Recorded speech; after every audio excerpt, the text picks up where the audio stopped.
This is the Big O Show. This is the Big O Show.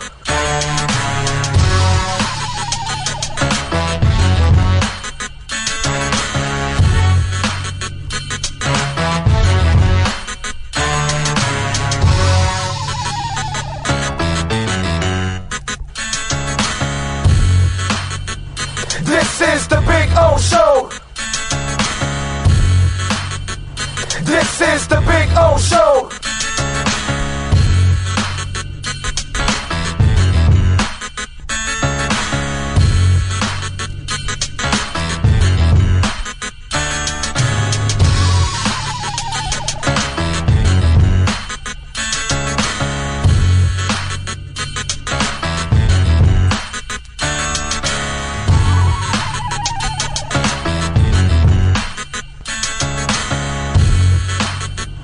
This is the Big O Show.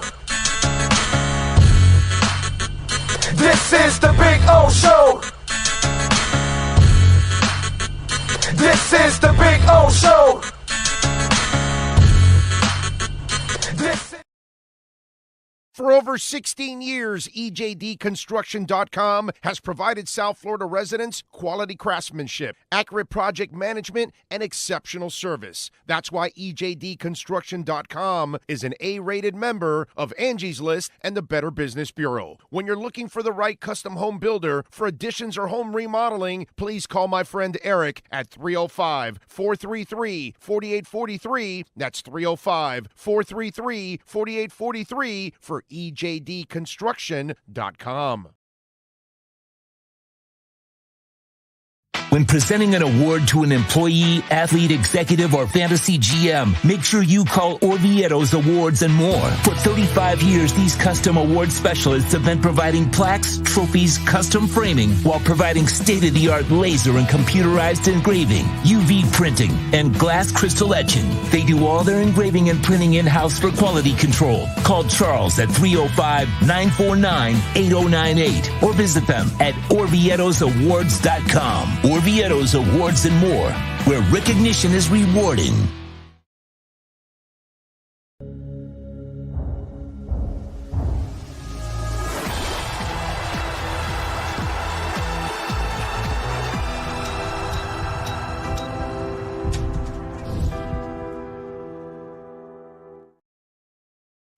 This is the Big O Show. This is the Big O Show. This is the Big O Show.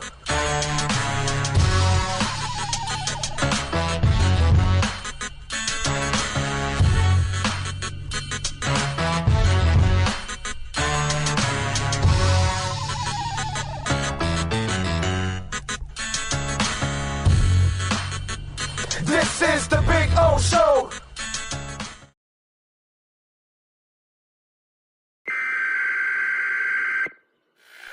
We interrupt this program to bring you a special report. Miles an hour, that's a Category 4 hurricane. 3 deaths are reported in Florida after more than 24 were killed in the Caribbean. This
Over 2,000 Toyotas are in stock and on their way to Toyota of Hollywood. Get our lowest price on every Toyota, including Corolla, Camry, Highlander, Tacoma, and RAV4, like a 2024 Corolla LE, $19,975. Need credit? If you earn at least $500 a week, we want to say you're approved at Toyota of Hollywood on 441 between Hollywood Boulevard and Sheridan Street. Open till midnight. Welton Rayom has more than 62 years of litigation experience handling insurance disputes. They're committed to resolving even the toughest insurance claims quickly. Call them for a free consultation. 954-966-4646. At Welton Rayom, they don't get paid unless you win. Property damage claims to your home, business, or condo as a result of a hurricane. Welton Rayom can help. Water, mold, fire, smoke damage, Welton Rayom can help. Call 954-966-4646.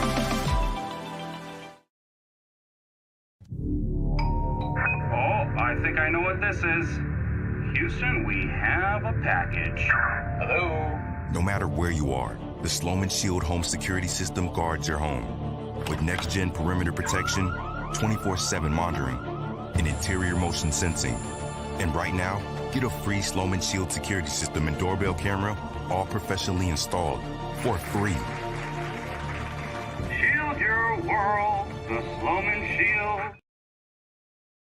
Over 2,000 Toyotas are in stock and on their way to Toyota of Hollywood. Get our lowest price on every Toyota, including Corolla, Camry, Highlander, Tacoma, and RAV4, like a 2024 Corolla LE, $19,975. Need credit? If you earn at least $500 a week, we want to say you're approved at Toyota of Hollywood on 441 between Hollywood Boulevard and Sheridan Street. Open till midnight.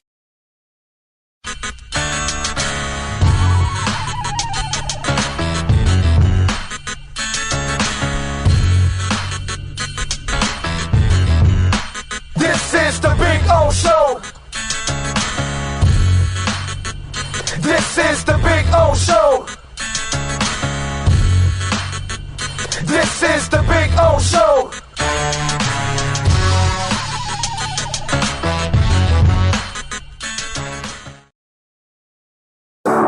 After 40 years, the Big Cheese Miami is still producing great Italian food. They started in 1984. Since then, they've been winning awards while being voted the best inexpensive Italian restaurant in Miami. Visit them for great food, amazing service. Witness the decades of Cane's memories. The walls are like a Miami Hurricanes Hall of Fame. The Big Cheese delivers anything on its menu or party platter menu to your home, office, or even a park for a picnic. Located at 8080 Southwest 67th Avenue, Miami. Call 305-662-6855. TheBigCheeseMiami.com, where they serve large portions at family prices. There's just one place to get our biggest discount on a 2024 Acura. Take up to $10,000 off. $10,000 off at Acura of Pembroke Pines, the #1 Acura dealer in the USA.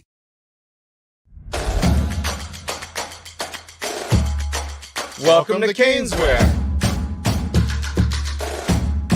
New store, new items, same great experience. Family owned and operated since 2010, Caneswear has the latest merchandise from the Miami Hurricanes, Miami Dolphins, Florida Panthers, Inter Miami CF, and more. Come visit us at our store in Davie on University Drive, just south of 595, or online at caneswear.com. Caneswear, the spot Miami fans shop. The viewpoint, statements, or beliefs expressed on the following program by the host, guests, or callers are not necessarily the opinions of FantasyXS.com, Media Group Inc., ownership, management, sponsors, or website. When it comes to South Florida sports teams, very few in the media have witnessed, lived, and covered it like the Big O. Let's start the program dedicated to your favorite South Florida teams with a passion that's unmatched. The Big O Radio Show is on. Here's the Big O.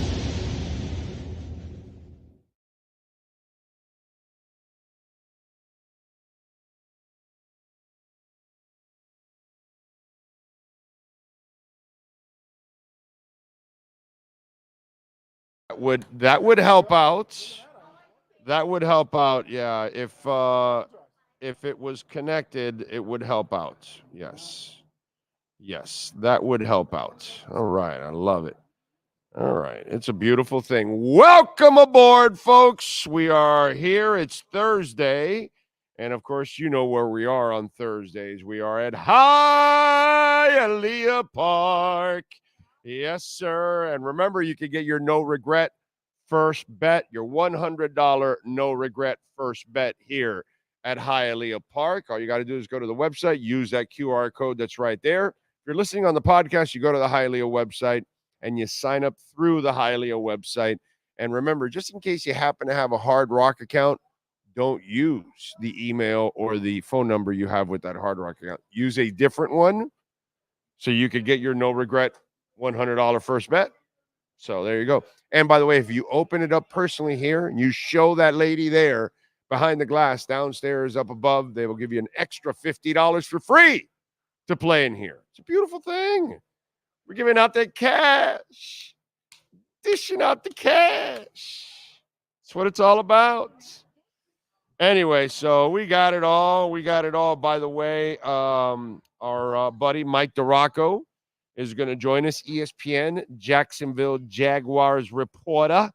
He is in the locker rooms for many, many years now. And friend of the program. He will join us at 3:30. So we'll talk a little Jags, get a little preview of that. David Furones will join us at 4 o'clock. So we'll have some fun with David. David now's reports switch over now.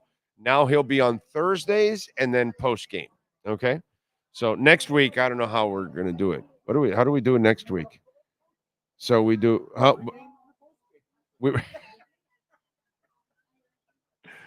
I'm thinking either that or I'm thinking Friday instead of post-game because post-game's so late. You know what I'm saying? It's almost better Friday because you could get all the information and everything and get a fresh perspective from him the next day at that time because we're going to have Perkins live. So then we can, so maybe what next week what we'll do with him, we'll do a Tuesday, Friday thing with him next week. We'll go back to his off-season schedule next week is what we'll do with him. So we're looking forward to that. So we'll have some fun. I got a lot, and we do have some concerns, obviously, with Jalen Ramsey.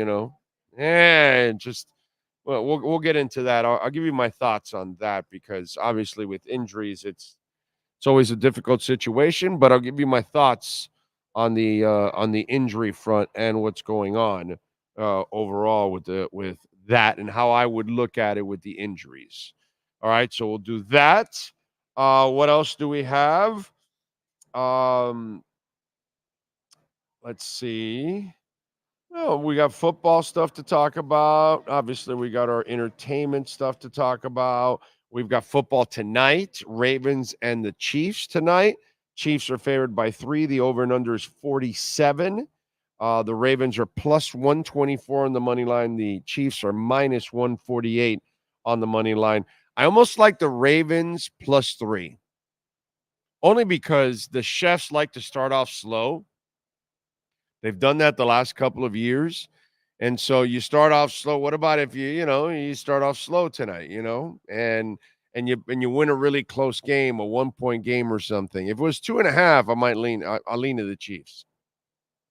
I like the Chiefs in this game. But damn it, I got to give minus 148 on the money line already. See, the Ravens are the perfect regular season team. They just added Derrick Henry. So you really don't know what they're going to look like to a certain extent. They're going to be run-oriented. Lamar lost weight, and it's going to be part of the game and all that kind of stuff. But here's the thing. Lamar is not going to beat that secondary. He's not going to slice up that secondary with his arm. If he tries that, he will turn over the ball a bunch. So they're going to try to control the ball on the ground tonight. And because you have Derrick Henry, you kind of want to establish that because that's the way your pass game with guys like Mark Andrews becomes way more effective. And what's the name of the kid that they Lively was the name of the kid, the other tight end that whatever it was, some crap like that. But when Andrews got injured, they found themselves another tight end because that kid's pretty good. So they've got 2 tight ends. So I would imagine that there's going to be a lot of action to the tight ends. Mark Andrews and Isaiah Likely. Blake Lively, Isaiah Likely. It's likely to be Lively to the tight ends. That's all I can say. So if you're a tight end guy, I don't know what the prop numbers are, but that might be something that you want to look at because running and the tight ends are going to be definitely featured a lot in this game. That's kind of what you want to do with this offense. Okay, so I would Ravens are a perfect regular season offense, and the Chefs, it's the first game at the beginning of the year. You know, they could come out with some fire because it's Thursday night and all that, and they open up the season. And do they do the whole championship celebration stuff tonight too? Are they doing that? They probably are, right? Yeah, so I don't know. We'll see. Plus 525 catching a touchdown. Wow, that's not bad. You got to worry about Mark Andrews. You're going to double him. What's that? Mark Andrews is plus 175? Yeah, Mark Andrews plus 175. He sits at he easily can score. 525. And yeah. What about their receivers? Zay Flowers is plus 220.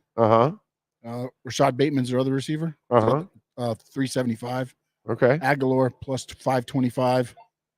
I'd rather take my chances at the 500. Justice Hill, is that a receiver? Yeah, no, that's a running back. Okay, he's a plus 375. Okay. All right. I'd rather take my chances on Isaiah at 5-something because it's a high percentage pass, and he already has chemistry with Lamar, and you've got to worry so much about Mark Andrews. Mark Andrews, you know, what is it? Minus 175 for Mark Andrews or plus 175? Plus 175. Yeah, the only one that's a minus is Derrick Henry. Yeah, well. And Pacheco. Okay, yeah. That would make sense. That's the 2. Kelsey's not a minus? Really? Plus 105. I mean. Okay, that's basically even. Yeah. That's basically even, yeah. Plus 105. Yeah, I would take the likely one for the hell of it just for fun. Not put a lot of cash on it, but that's one that could end up paying off. I am not a gambling expert. Just so you'll know, not a financial expert, not a gambling expert. I would likely bet on Isaiah a little money because the odds are so freaking awesome to take advantage of. And McCall Hardman is plus 650. Plus the corners have to worry more about the receivers, not the tight ends. Yeah. And then if Derrick Henry does keep up what he started last year with catching the ball in the backfield, and you're bringing that in, and you're running the ball as well. But you're running the ball, you're sucking in those tight ends. You open up over the top. Easily Mark Andrews is a nice bet, obviously, because he's likely to score. But I like the other one because it's plus 550. You said that would be my wild shot for tonight. Isaiah Likely touchdown plus 550. Okay. All right. So there you go. That's my selection, and I'm sticking to it. Yes, sir. What do you think of Mecole Hardman at 650 for the Chiefs? Plus 650 to score. He seems to be like in the red zone. That's who he looks for. He's because you have to worry about everybody else, and they're going to be worried about the new kid too. Xavier Worthy. Xavier Worthy. They'll be worried about the speedster. He actually just dropped. He was 220. Now he's 185. I can see that because of the speed. So, yeah, Mecole could be the guy that benefits from you worried about everybody else, like Isaiah Likely. Yeah. Yeah, that would be it. So that's my wild card. I'm taking Isaiah Likely. Okay. How we doing in the market today? What's our market report looking like right now? Since we're a little over an hour away from close, the Dow Jones is down 200. The S&P's down 14. The NASDAQ is down about a third of a point. Bitcoin right now is at 56,455. Not for nothing, but just an absolute beautiful, beautiful, beautiful, beautiful, beautiful buying zone right now. Ethereum, by the way, it is at 2,385. If we're going to talk about the top doggers, and then Solana in a beautiful buying zone at $130. So Solana, Ethereum, and Bitcoin all in great buying zones. Obviously, the altcoins are taking an absolute bath. It has been a massacre for the altcoins. But if you believe in any of the ones that you are investing in, this is your opportunity to possibly even lower your average, which is what you do if you're an investor in those moments. Not that I am of course, financial advisor. By the way, lots of other positive stuff also going on in the market today, just to kind of fill you guys in on all of this. Let's start off with Samsung going to enter Bitcoin in the crypto space in the next week. Kamala Harris is accepting Bitcoin and crypto donations through Coinbase. I love it. The party that has done everything to destroy crypto for the last 4 years. Now, although she's really maybe not Biden, maybe she's more pro crypto. Who knows? But they all love crypto now. Trump, Kamala, everybody loves crypto. Anyway, Van Eck predicts 325,000 for Bitcoin and 22,000 for Ethereum in this bull market run. MasterCard has launched a Euro non-custodial Bitcoin and crypto debit card. They have over 100 million merchants. No, but this Bitcoin thing and crypto, it's a fad. Like the internet, like cell phones. It's just a fad. Checks. Who believes in credit cards? Go back and watch videos, people laughing about credit cards. Anyway, public companies now holding Bitcoin reaching 683,000 Bitcoin. That's a 587% increase since 2020. So you think public companies in the last 4 years are picking up a little Bitcoin? Just a tad. Just a little bit. Top 5 holders, MicroStrategy, shocker. Block One, Tether, BitMEX, Zacpo. Those are the accounts holding 82% of those Bitcoins that we talked about, the 683, 559,000 of that total. Oh, and by the way, Bitcoin is now the 6th highest currency in the world. Gold is 1, the US dollar's 2, the euro 3, China 4, Japan 5, Bitcoin 6, the UK 7, silver 8, Switzerland 9, India 10, Australia 11, Russia 12, Hong Kong 13. Bitcoin's climbing to 6. To 6. Japan will be next. It'll take a little bit to get there, but yeah. So that's some of the Bitcoin news. Let's see, what else do we have? By the way, the percentage of Bitcoin that hasn't moved in over 10 years now is at 16.84%. That's a pretty high percentage of Bitcoin that hasn't moved in 10 freaking years. What else? Oh, yes. And somebody today bought 31 million of Bitcoin. So guess who's selling? Retail. People like you and me. People that have owned Bitcoin less than 155 days. Those are the people panicking and selling. Yeah. So There you go. Just a couple of little Bitcoin and crypto facts for you all out there. All right, what do we got here? Cosa Nostra number 1. I see that. Jamie Zorria in San Jose.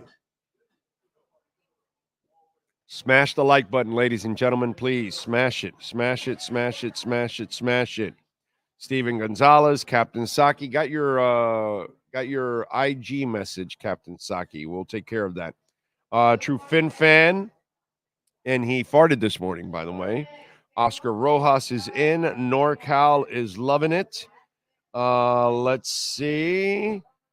Louis Beltran, Steve Chapman.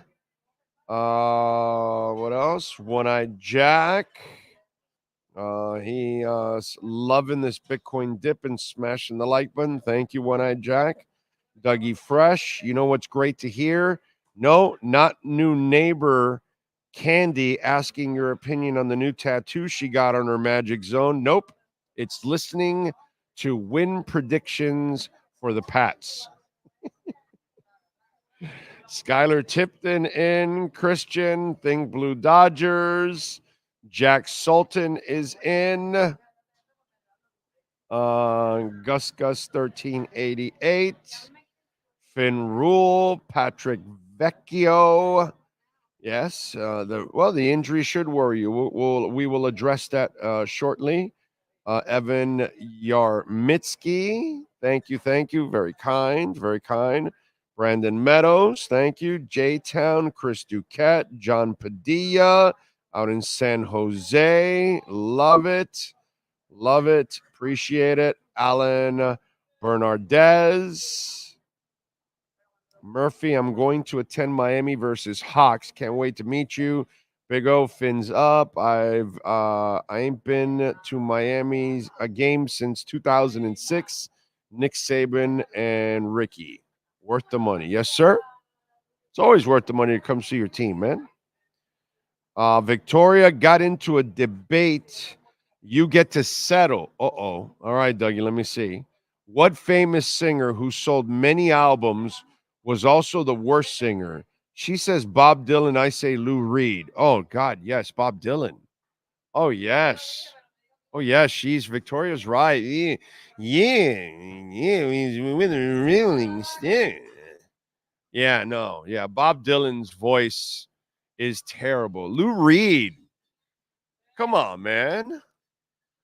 Lou Reed, there's a little coolness to Lou Reed.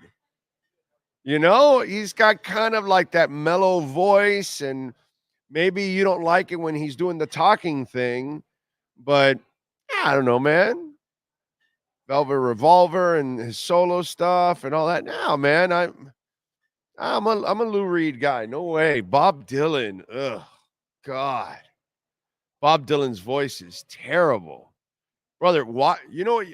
Here, Victoria, play the We Are the World documentary that came out recently.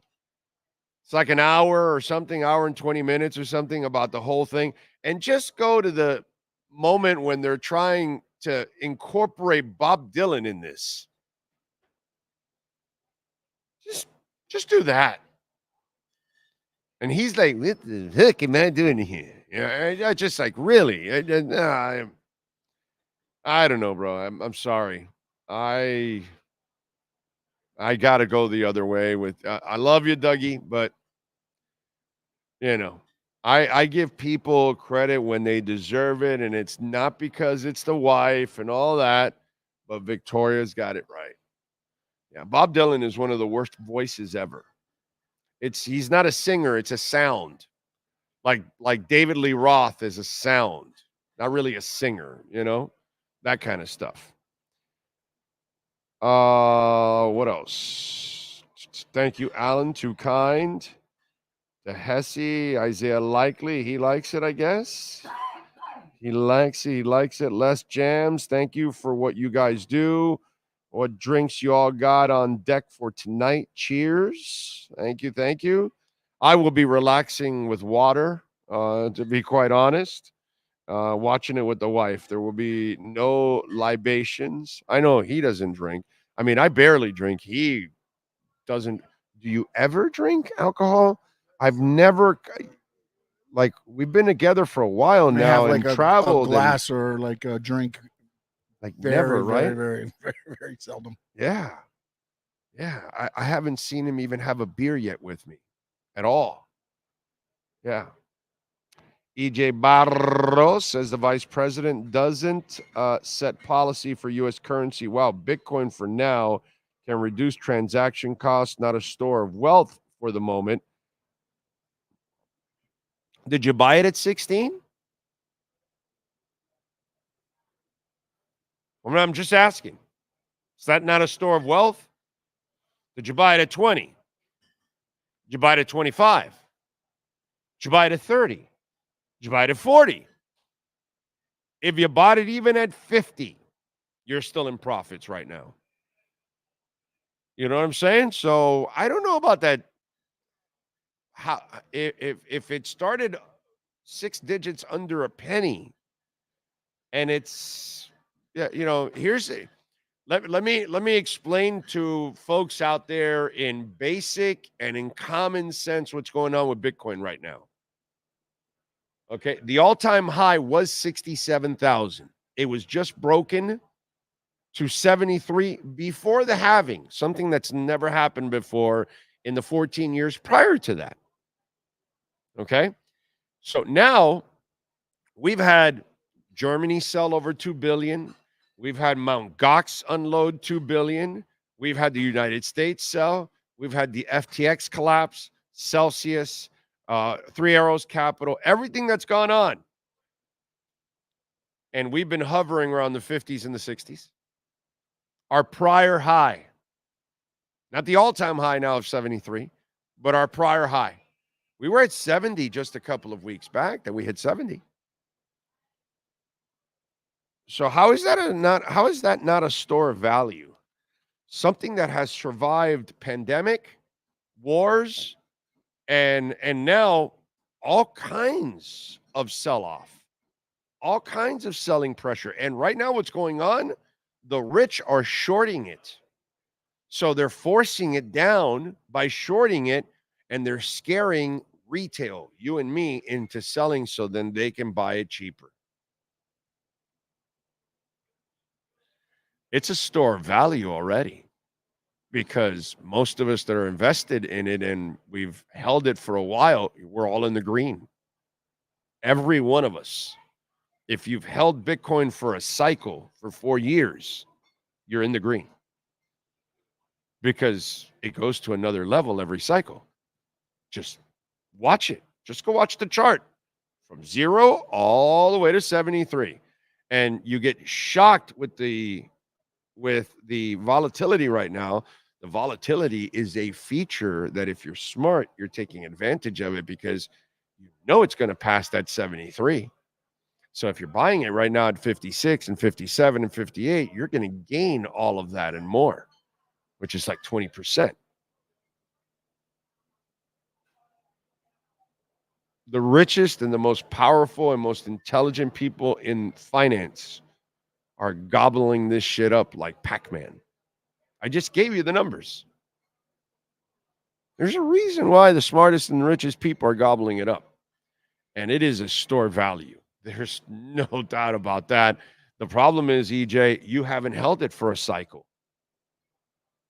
Hold it for a cycle. Hold it for 4 years and tell me you're not in profits. That's all. Hold it for 4 years. Don't buy and sell, buy and sell, buy. No. Buy and hold. And I guarantee you, I'm not a financial advisor, but everybody just look at it. Only goes up. So how's it not a store of value? Not exactly sure how that works. But, if you're going to look at it in the micro and you're going to live week by week and month by month, you're going to die. It's going to drive you crazy. You're going to get old really fast. But if you think about it long term and you patiently wait, the gains come to you. You don't have to go for it. You don't have to go searching for them. Just stay there. Stay. It'll climb. So it is a store of value. It's already survived so many things. It's proven itself already. Anyway, there's the edumacation on that. What else? Rosendo, wishing you a blessed Wednesday filled with God's grace and strength to carry you through the rest of the week. Thank you, sir. Josh Greenwell is in. Let's see. Tony Zags. But yeah, Yoko Ono. See, now, if you would have put Yoko Ono and Bob Dylan, now we've got ourselves a discussion, an argument. We got a back and forth here right now. You know what I'm saying? But not Lou Reed. I'm not doing that to sweet Lou Reed, bro. Ocala Joe, listening and smashing with you. Keep stacking my sats. That's it, baby. Because you've got to believe in something, and I believe in Bitcoin. There you go. I can hear it. We are the will, and there's a choice we're making. Yeah. Let's see. I'm so pumped football. I mean, it's so bad that I can do him. I mean, that's and I suck. So yeah, it's pretty bad. It's pretty bad. All right. That's it. All right, let's get to our 3A Graphics sports calendar.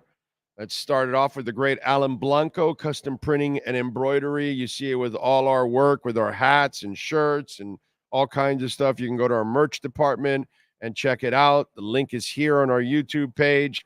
And, of course, call Alan Blanco wherever you're at. You don't have to be a South Florida company. You could be anywhere nationally. All that stuff is done through Zoom and email and all that kind of stuff. And so reach out to Alan. His personal number, 786-618-1443. Tell him that Big O sent you. Last night, the Fever over the Sparks, 93-86. They climbed to 18-16. Clark with the triple-double. Tonight in the NFL, the season opens up. The Ravens visit the Chiefs. The Chiefs are favored by 3. Over and under is 47. Plus 124 on the money line for the Ravens. The Chiefs are minus 148 on the money line. And the Dolphins and the Jags get it going at 1 o'clock on Sunday. Remember, our pregame show right here on the platform will start off at 11 a.m.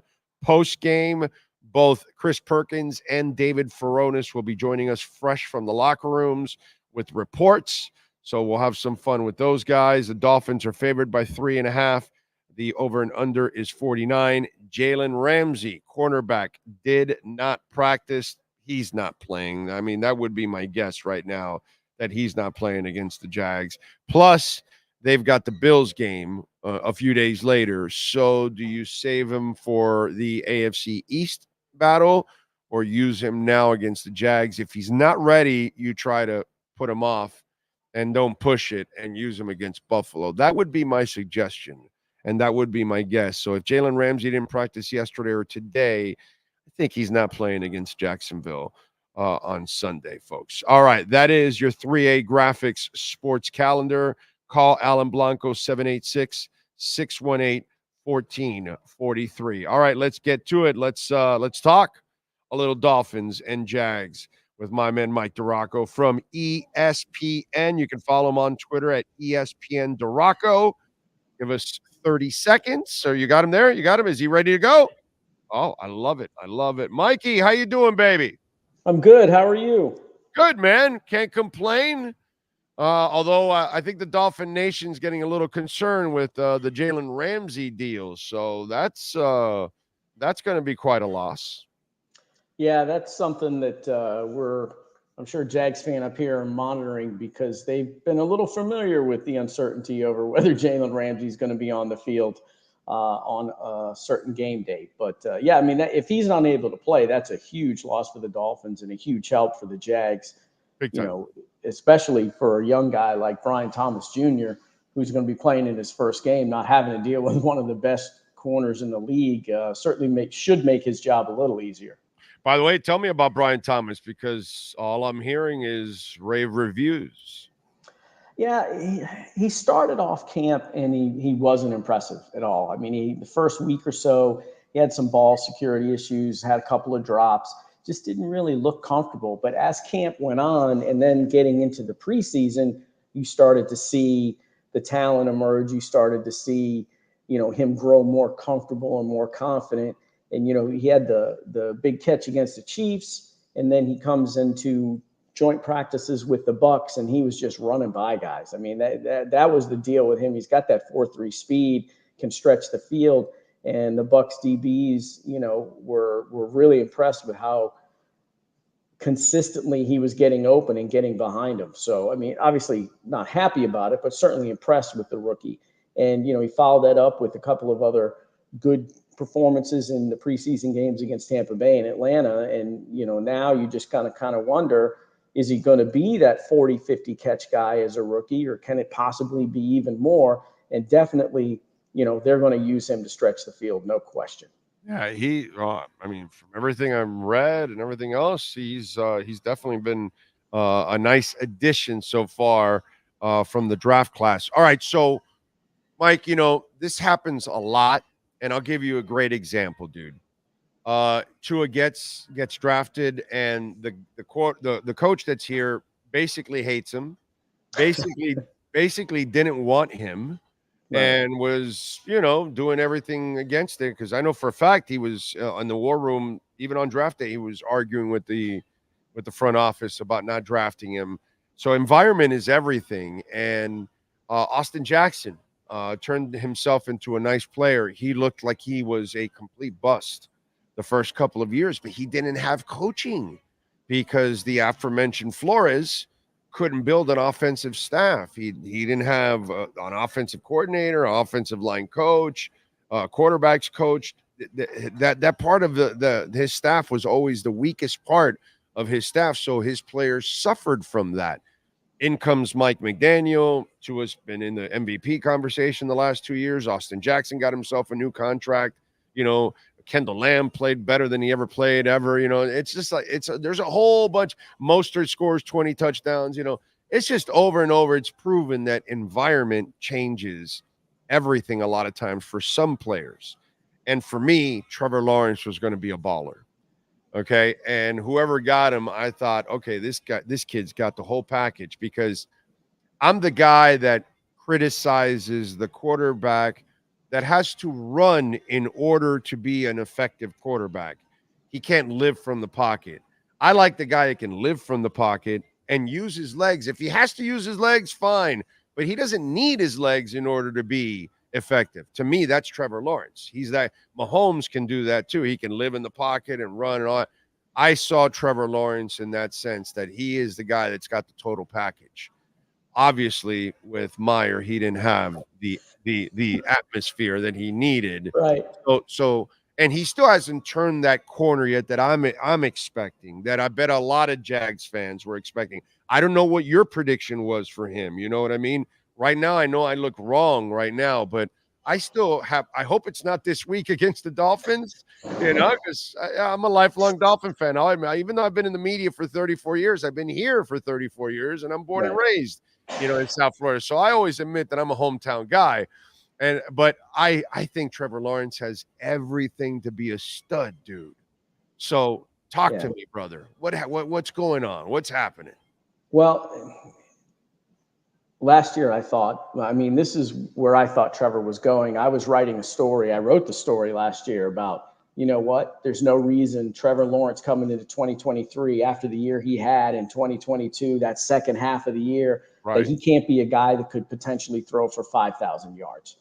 And break the franchise record for passing yards in a season, and break the franchise record for passing touchdowns in a season, which is 35 by Blake Bortles, by the way. And if you look at his season in 2022, he struggled the first half, really turned it on in the second half. And then you go to 2023, and he really played well the first half of the season, the first 11 games. It may not have been eye-popping numbers, but if you take the second half of the season from week 12 of 2022 to to week 12 of 2023. He was in the top 5 in the NFL in completion percentage. He was second in the, top 5 in passer rating. I think he was second in completion percentage. And the Jaguars were 14-4 over that stretch. The only quarterback in the NFL that had a better record over that stretch as a starter was Jalen Hurts. And he was playing at the elite level that they had expected him to play. Now, like I said, he wasn't throwing for 35 touchdowns in that stretch. It was 29-7. But still, he was playing the football that they finally expected him to play. And then after that, that's when the injury started to mount. He had the ankle against Cincinnati, and then he ends up with the concussion against Baltimore, and then he rips up his shoulder against Tampa Bay, and he just wasn't the same guy. And you add in the fact that Christian Kirk was not playing those last 5-6 games.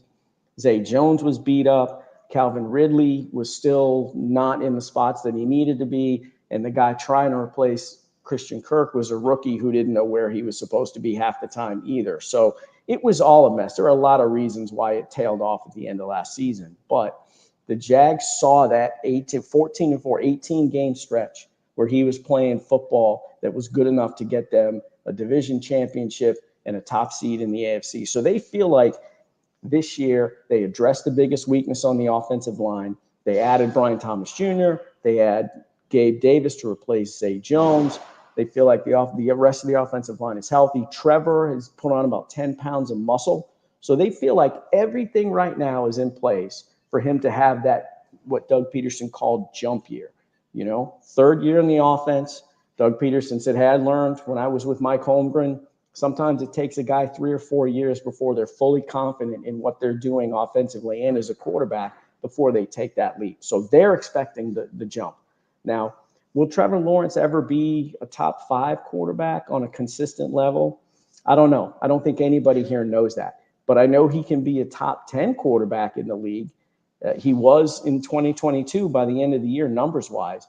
But look, this franchise clearly believes in him. They've invested $275 million in him. So he's the guy, and they believe that he can take them to the playoffs. They can take him to an AFC title game, and he can take them to a Super Bowl. Do they have a number 1 wide receiver on this team? If we're saying number 1 in the true number 1 sense, like a Chase or a Justin Jefferson, like any of the two guys. Any of the 2 guys they're facing this week. Right, yeah. On Miami's side. No, probably not, but okay. Christian Kirk is their number 1 right now. He's the guy he trusts the most. When he was off the field last year because of his groin injury, that's when Trevor's struggles really started, because he only had one other guy that he could trust that was healthy, and that was Evan Ingram, who ended up catching 114 balls. Yeah. So from the true number 1 wide receiver, like the Justin Jefferson, no. But Christian Kirk is the guy he trusts the most. I would expect Christian Kirk to be the most targeted guy this year, just as he was in 2022 and 2023 before he got hurt. I just think that's one element that's missing in that offense. For Trevor to actually be what he wants to be and what he should be, all great quarterbacks. Dude, they've got a receiver that scares the crap out of people. And that's the only thing. I like the receiving core because Christian Kirk is as solid as they come. Devin Duvernay's got a ton of talent. The Brian Thomas kid has already shown, that he's got some skill set. So they've got guys. Gabe Davis obviously is a solid pro, but it's not, I think they need to make that investment, or maybe Brian Thomas becomes that kid. That's what they thought when they drafted him. They drafted him with the thought that, okay, he's going to develop into that number 1. Big kid, can really, really run. Yeah. That's, you don't take the guy 23rd overall, and not think that he's going to be a stud. And we'll see how it goes. But, it's not fair now to do it to him. You know Correct. what I'm saying? It's like, Come on, man. He's a kid. He's just got to the league. But that's the one element that I think has got to really, develop to be fair to him, because then you're asking a quarterback to just carry everything at times. And it's just it's hard. So talk to me about the offensive line going into this game. Your thoughts on the Jags up front. Well, the biggest weakness was the center, Luke Fortner. Last year, he was the 31st ranked pass blocking center in the league. I mean, it was awful. You've got a quarterback. Look, one of Trevor Lawrence's really overlooked strength is his ability to move in the pocket. He moves in the pocket very, very well. Yeah. Well, the offensive line didn't play great last year. It was 29th in the NFL in pass block win rate. So you're struggling already. You have the right tackle who was a rookie who was dealing with a shoulder injury all year. The right guard was hurt all year. The left guard, there were 3 guys playing left guard at some point. Cam Robinson was in at left tackle, then he was out, and he was hurt, and then it was a mess. Well, the problem you run into is if you're getting pressure as a quarterback from the edges, the way you avoid that is you step up. Well, when you can't step up because the center's right in your face, what are you supposed to do? You just get the crap beat out of you, and that's what happened. But the Jaguars added Mitch Morse, signed him away, or not away, but signed him after he was released by Buffalo. So that, to me, was probably of all the signings they made in the offseason and all the additions, that may end up being the most impactful. If he can just be, and he was really, really good in Buffalo, even if he's just an average player now, that's a significant step up.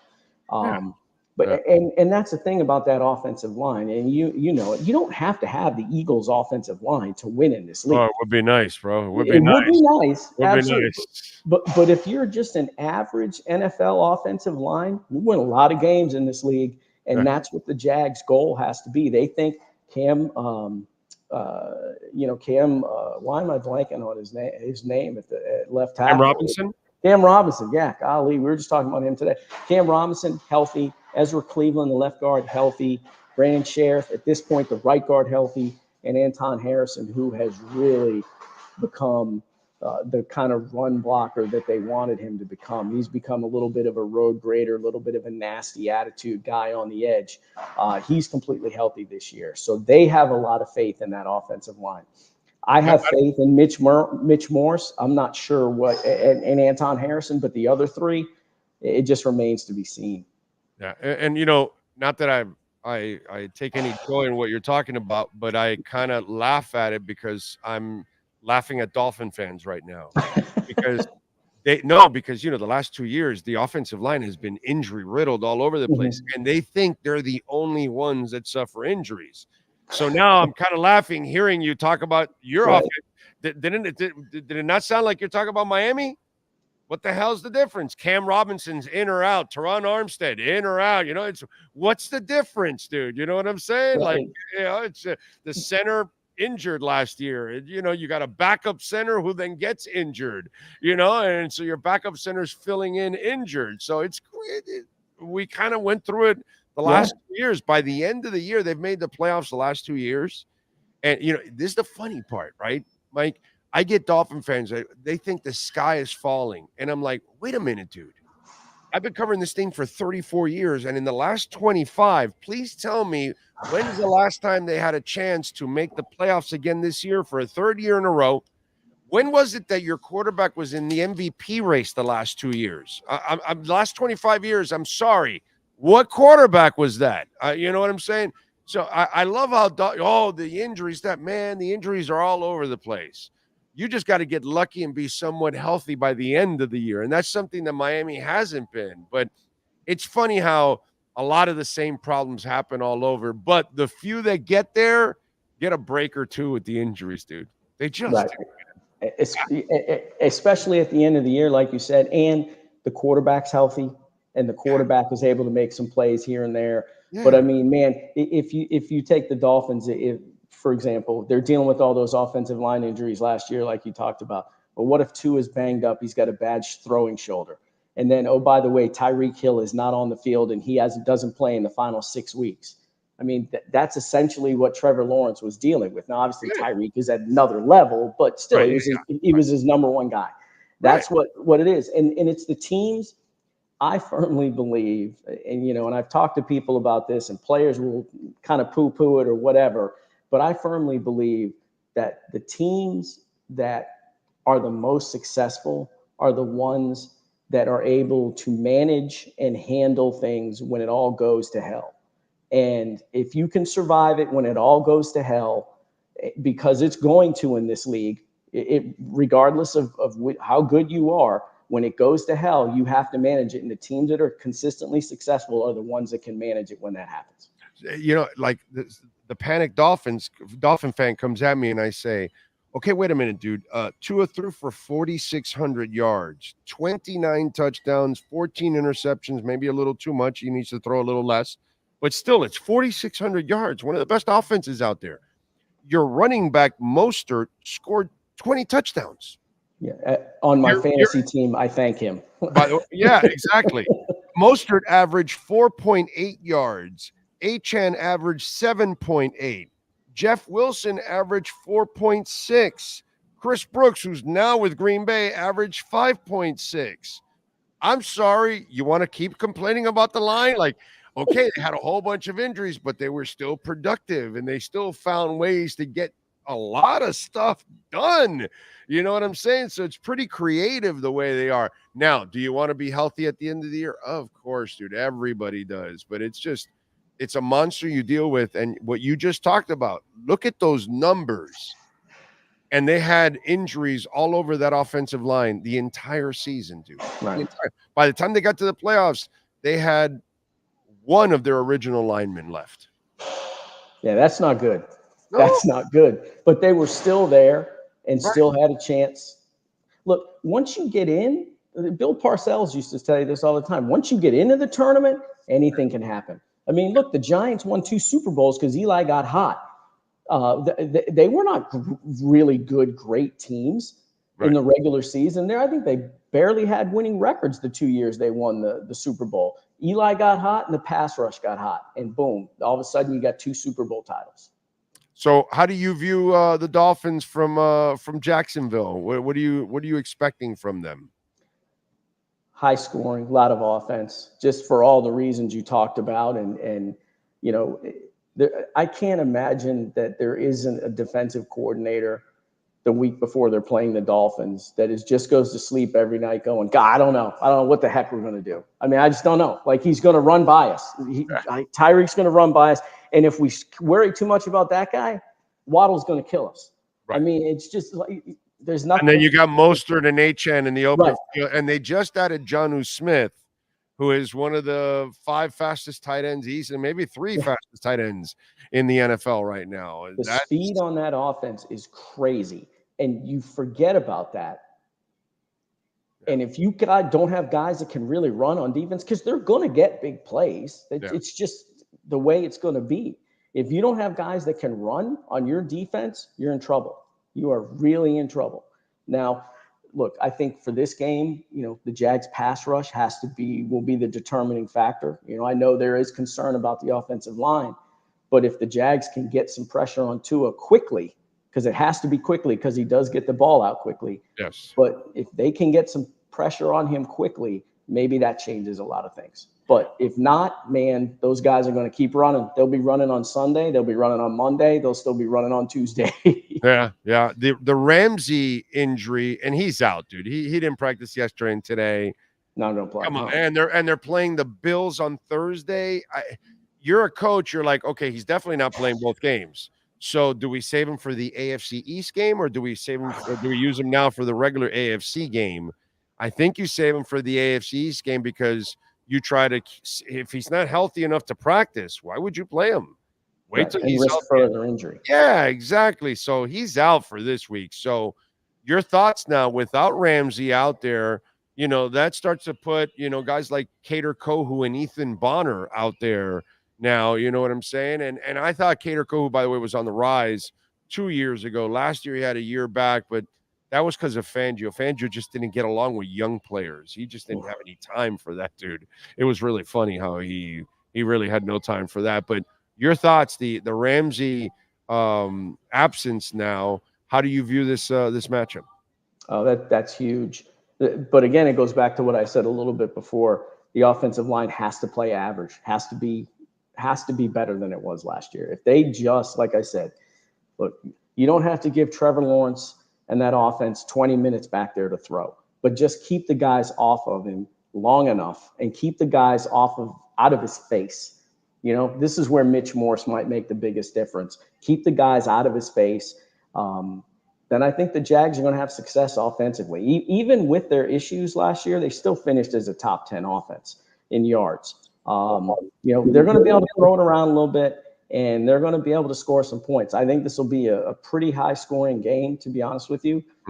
Something like a 31-24 type of thing right there, 31-30. But I do think the Jags, if that offensive line just plays a little bit better, will have a chance to score some points. Now, will it be enough? If you let Tyreek Hill get behind you twice, then probably not.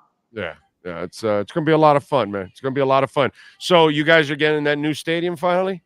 Yeah, it's what it looks like. Everything's all set. The Jags will be going to the owner, Shad Khan, will be going to the owners' meetings in October, where the stadium committee and finance committee will look at it, and you would think at this point they would give the approval, because you don't get to this point without keeping the NFL abreast of the deal or whatever. Yeah. But there's always a chance they could say no, but very, very slim. But once that's locked up, then yeah, they'll start construction after the 2025 season, and should be ready to go for 2028. I got to tell you something. I got to give Shad Khan a ton of credit, because I, like many others, said eventually that team is going to move. And that the owner is going to be, I got to go to a big city so I could go search. And he has done everything in his power to find a way to make it work there. And I commend him for that, dude, because he has really made every effort to keep the Jacksonville Jaguars there. That's pretty cool. If you look into, if you take out basically splitting the cost of the $1.4 billion stadium out of it, so that's $700 million, whatever it is, right there. But take that out of the equation. He has spent more than $500 million of his own money on construction of this Miller Electric Center, their football facility, which is, I think, an exact copy of what the Dolphins have down there that I'm sitting in right now. He's helped. He put the giant scoreboards in. He put the pools in. I mean, he spent more than $500 million of his own money on a city-owned facility and other city-owned infrastructure around here to kind of help things get to the point where it was functional. There's a lot of stuff that had to happen here, and charitable donations too. I mean, he's put a lot of time, money, and effort into this community, and that's why the city knew they had to get this deal done. You can't lose an NFL franchise. You're not going to get another tenant like that ever again. No, not someone who's willing to commit to the community that much. So it's been the best thing that's ever happened to the franchise was him purchasing it, because you need deep pockets if you're a small market owner, and he hasn't. Yeah, no doubt about it, man. It's been impressive. Kudos to him. Follow him, ESPN DiRocco. Follow him on Twitter. Mike, as always, thank you for taking the time, my brother. Enjoy. You're coming down, right? I would imagine. Absolutely. Right, wouldn't miss it. All right. Enjoy the trip, my brother. And thank you, as always, for taking time for our show, man. I always appreciate it. No problem. Thanks. And I'll see you this weekend.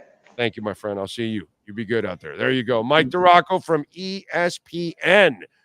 I've had him on this show since he was a Gators reporter back in the day, man. Really, really, really, really good. Really, really good. Really, really good. There you go. I like it. I like it. I like it. All right. All right. All right. Man. And I like our chances too. I really do. I like our chances to get it done in week 1 against the Jags, even without Ramsey. I think the Dolphins can get it done. They should. They better. And by the way, I will explain why they better shortly. Okay? I will definitely explain. Definitely give you the reasons why that the boys are going to come back with a big time victory. Okay? So there you go. All right. What else do we have going on? We got David Furones will join us at 4:00. By the way, my daughter is a math teacher, and she, you know how it is in the system. They don't really provide all the supplies. So she put together a whole thing to help her get supplies for the kids and stuff like that. And so there's the QR code. If you'd like to make a donation to Mrs. Alzagari's project. And when you go into the QR code, you will go in, you'll be able to read everything that my daughter wrote about what she's trying to do and accomplish and all that good stuff. So if you want to make a donation, you can write it off, by the way, because it is a donation. And you could use the receipt from it and write it all off there and donate to my daughter's teacher's project so she can get supplies for the kids. I know it's sad. It is. It's sad that, you know, it's that never happened when we were kids, bro. None of that shit ever happened. Not only that, but I don't even remember, like, nowadays when you go to school, it's like, oh, we need a box of pencils.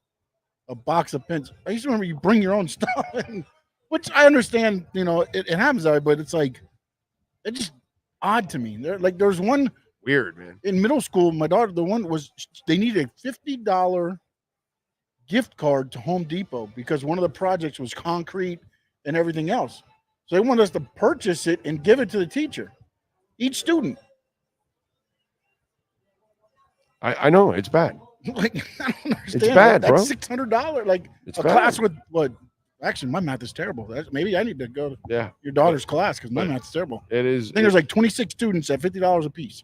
Sad, bro. Sad. So, like, you know, she wants supplies to do stuff and to help some of the kids. You know, she's got some of the lower level math classes there too, and help some of the kids out. And so she has the ESE, right? Yeah. So she, you know, it's whatever you can do. There's the QR code. We would appreciate it immensely to help her out and take care of the kids. So that's what it be all about, man. It'd be all about the children. Okay? It's all about the children. And without the children, we nothing, man. So make sure you help out the children if you can, folks. Use that QR code right there. What else do we have going on in the world of sports? You know, let's talk a little Dolphins, right? Before we get the Peronas man here. Let's do this. Let's take a quick break. A 1-minute break here, top of the hour to start off hour number 2. Peronas is in the locker room, so he'll join us in a couple minutes, and we'll talk a little Dolphins. But I'm going to tell you about something with the Ramsey injury that puts a spotlight on somebody. That's next. Oh, great. You have a doorbell camera. Now you have a front row seat to your house getting robbed. They're breaking into my house! Ooh, there goes the TV. I'm sure it'll turn up at the pawn shop. No, not the TV! Just because you can see them, that doesn't mean you can stop them. With Slomin's, you get 24-hour monitoring, a free home security system, and professional installation. Plus, free doorbell camera, one that'll actually work for you. Get out of my house! Get out of the house! Call 1-800-ALARM-ME. Hi, this is Jeff Welt from Welton Rayom. Dan and I have been in business together for over 22 years. We're not your typical lawyers. When Dan's not working in the office, he's flying his stunt plane. When I'm not in the office, I'm either getting tattooed, bowling, riding a motorcycle, or going to concerts. We might not be your typical attorneys, but we are aggressive attorneys, and we'll do whatever it takes to get you what you deserve. Consultations are always free. Call us anytime, 24/7. Welton Rayom can help.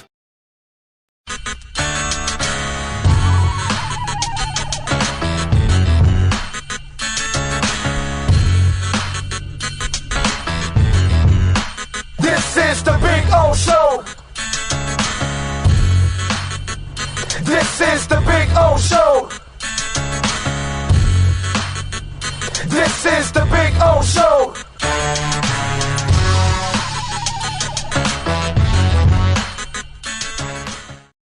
The viewpoint statements or beliefs expressed on the following program by the host, guests, or callers are not necessarily the opinions of FantasyXS.com, Media Group Inc. ownership, management, sponsors, or website.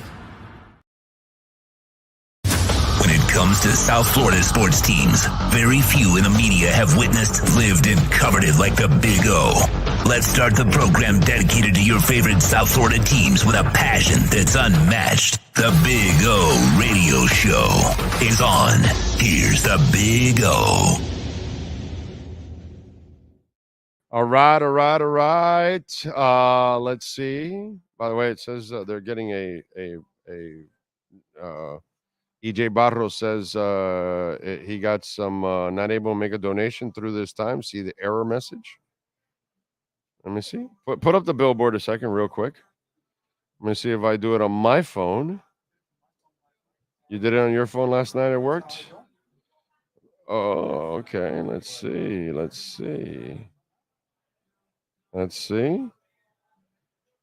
No, dude, it works for me.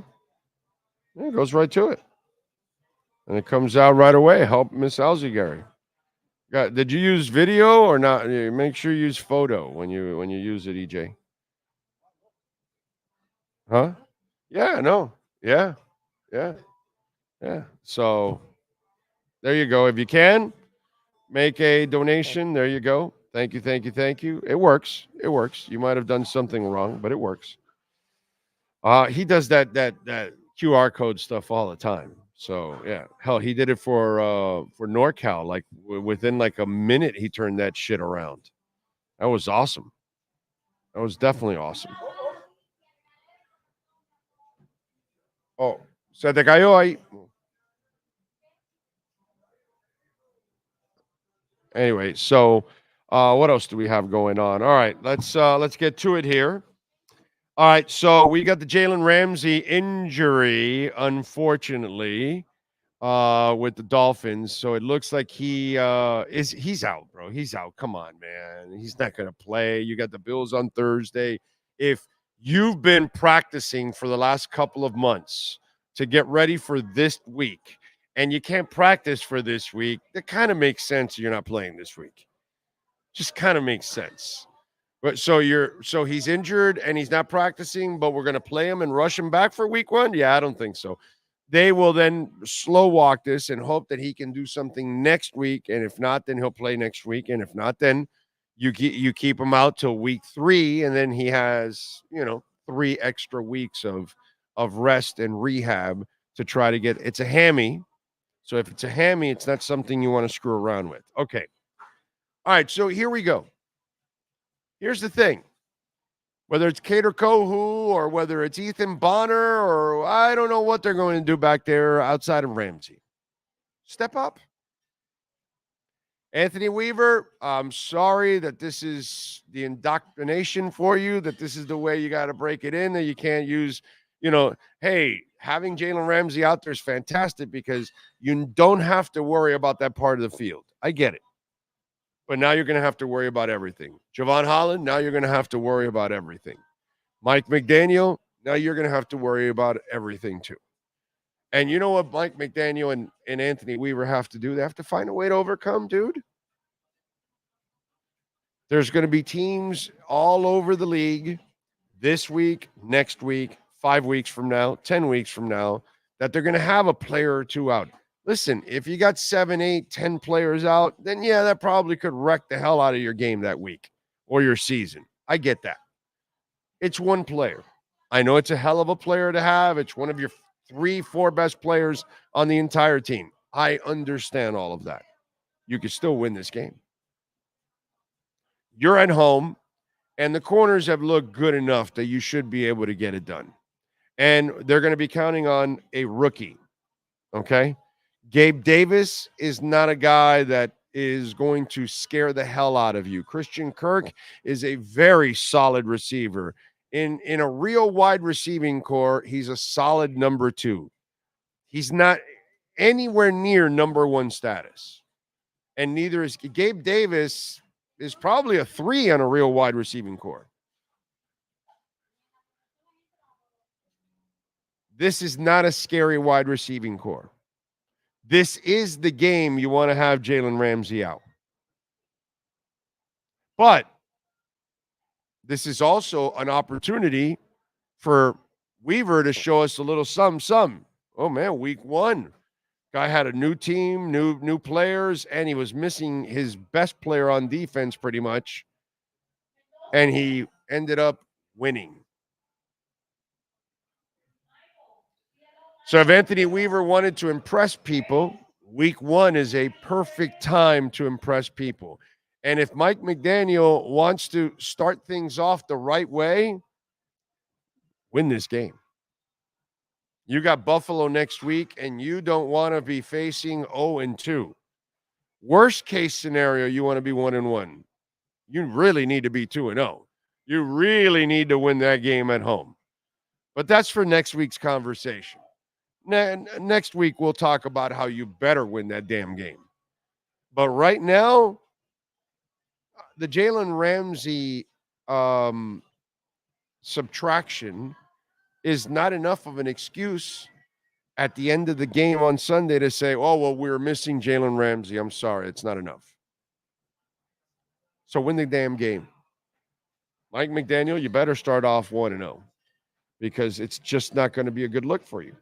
It's not the end of the world. It's not a must win, but you need to win. You need to win because what happened last year? One game changed the entire standing of your season. That Tennessee loss was something that haunted us and still does to this day. And even beating Tennessee this year on the schedule will not suffice. It's not enough because you effed up that game so badly, it screwed up your whole season, your whole ending. You could have at least had a bye week, right? Or they would have had a home game. No, a home game. That's what it was. Right. They would have had a home game. That's what it was. Not a bye week, a home game. They wouldn't have been a wild card, in other words. So, this game against the Jags is huge. This could be the game that makes you a wild card team or the divisional winner. This is the game that you sit back and go, we lost the stanky fingers? We lost to the Tennessee Titans after leading by 2 touchdowns with 4 minutes left, 5 minutes left or something stupid? Yeah, something stupid. Like, really? We lost this game? We lost to Urban Meyer? Got to win this game. Got to win this game, dude. Ho Yoon, thank you, sir. Your commitment is amazing. I appreciate you. Cash App or Venmo at Cash Big O Show. That is Cash Big O Show. Cash App or Venmo. Thank you, thank you, thank you. Ho Yoon, sending good vibes. Thank you, sir. Appreciate that. And remember, Cash App or Venmo at Cash Big O Show. That's Cash Big O Show. And you can make a Bitcoin donation, which right now Bitcoin is at 56,139. It's hovering right around the high 55s and the low 56. So beautiful. Absolutely beautiful. All right. Ocala Joe, Orlando, if I just Cash App the donation to you, maybe you can forward it to her. You can do that. You can do that, my brother. You could do that. But you can also use a QR code. You could use your Apple Pay. What is it? There's a feature where you can set up to actually make the donation to the class, to her class. Right. It allows you to just, like with this app, it allows you to, whatever the program is. You can personalize it. Yeah, you can personalize it. So you might want to take a moment and, it's pretty cool to go through it. I wish it goes directly to her. But if you can't figure it out, Ocala Joe, just send it to me as a note and I'll just forward it to her. So not a problem. Not a problem. You're not going up against a receiving core that has Justin Jefferson or Brandon Ayuk. The corners should be able to hold their own against this core. I totally agree, Ray. This is not enough of an excuse for you to lose the game. Put it that way. If Ramsey cannot go Sunday, Finn Rule says, Ethan Bonner would be in line to get the start. Bonner had a very good offseason considering he only saw 11 defensive snaps as a rookie. It's either him or Kohu. You know what I mean? It has to be one of those two. You know what? I would rather have Kohu, but if they start Bonner, I get it.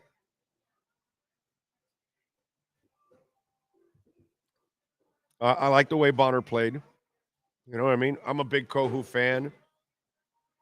So we're going to have Furones in 5 minutes. He was in the locker room. So that's why. All good in the hood. What else do we have? I thought you'd mention the defensive coordinator. I agree. What will you do to adapt for the Ramsey injury? Nothing. Somebody else steps in, and then the only thing that changes is that Holland now has to play more center field, whereas maybe he could cheat a little bit to Fuller's side, worry about Ingram and the tight ends a little bit more. Now he's got to be alert on everything now. Now he's got to play complete center field. That's what kind of changes, but you still pretty much play the same defense almost. It's just individually for a guy like Holland, things might adjust a little bit more, that he's got to worry a little bit. Because when you've got Ramsey out there, now you could just like kind of, okay, that third of the field, I don't have to worry about it. I'm good. Let me worry about the nickel. Let me worry about who's at tight end. Let me worry who Fuller is covering. Out of those, I can make a decision where I need to help out. You know what I'm saying? But what I like also is, here's the unknown. We don't know really how he's going to answer this because we just haven't seen Weaver do his thing.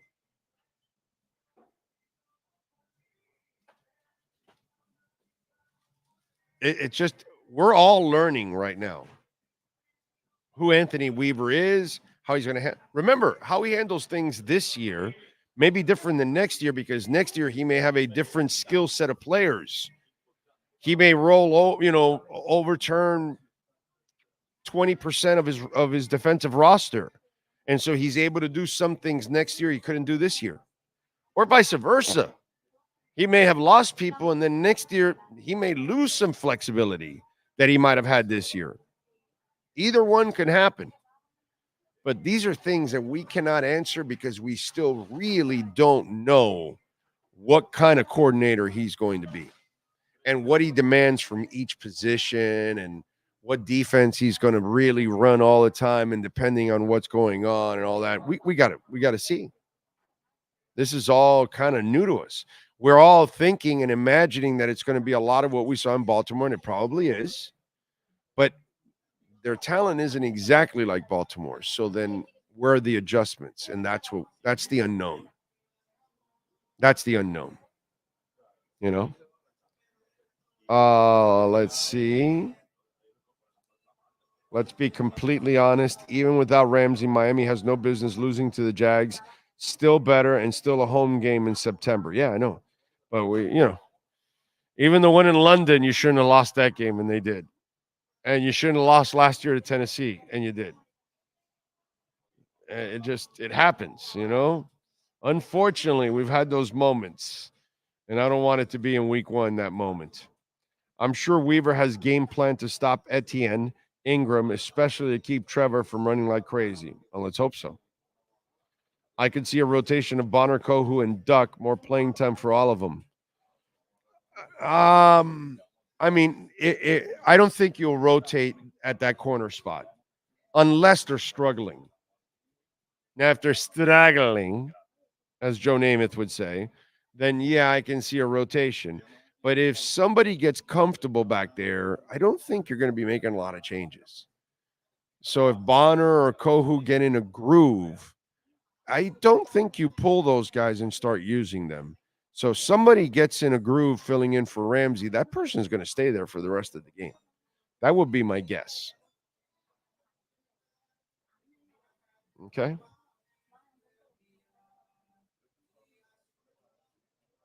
Oh, by the way, let me give you a little tip in life. When it comes to trying to be a bully, just want you to know that sometimes it's not really a good idea when you might think you're a bully. So I ran into this video on Twitter, God, it's by the way, how long did it take you to clean up your Twitter feed? You don't mute it? Like, I never had more Hitler facts in my life than you don't mute that shit? I've muted it. Like, it took me it's taken me several weeks to get all, like, why do I want to know about Hitler so much? Like, the stuff that, since that guy took over X, bro, like, the stuff that comes on my timeline is wow, bro. Woo, man. I'm like, whoa, mute. Anyway, so on X, I run into this thing, and I run into this moment where this kid wants to be a bully against a kid that's bigger, by the way. But because he's bigger, he looks like he's an introvert. You know, he might be one of those kids that just because they're bigger doesn't really mean that they're tough. They're kind of, to themselves, or kind of, there are those kind of guys, right? Then there are, bigger men that you maybe don't want to mess with, right? So this is a lesson for you, okay? Let me, just in case any of you ever plan on being bullies, okay, which is not a good thing. I don't ever want you all to be bullies. You should never, if you're going to take advantage of somebody that's lesser, then that makes you disgusting. So this guy thought that this bigger guy was a big softie, and he wanted to mess with him. Now, here's a tip for you. Just a small tip I want you to know, just in case. If you punch someone and they don't flinch at all, that might be the sign you're in trouble. I just want you to know, that might be the moment you start to run in the other direction. Obviously, this gentleman did not take that advice. Roll, please.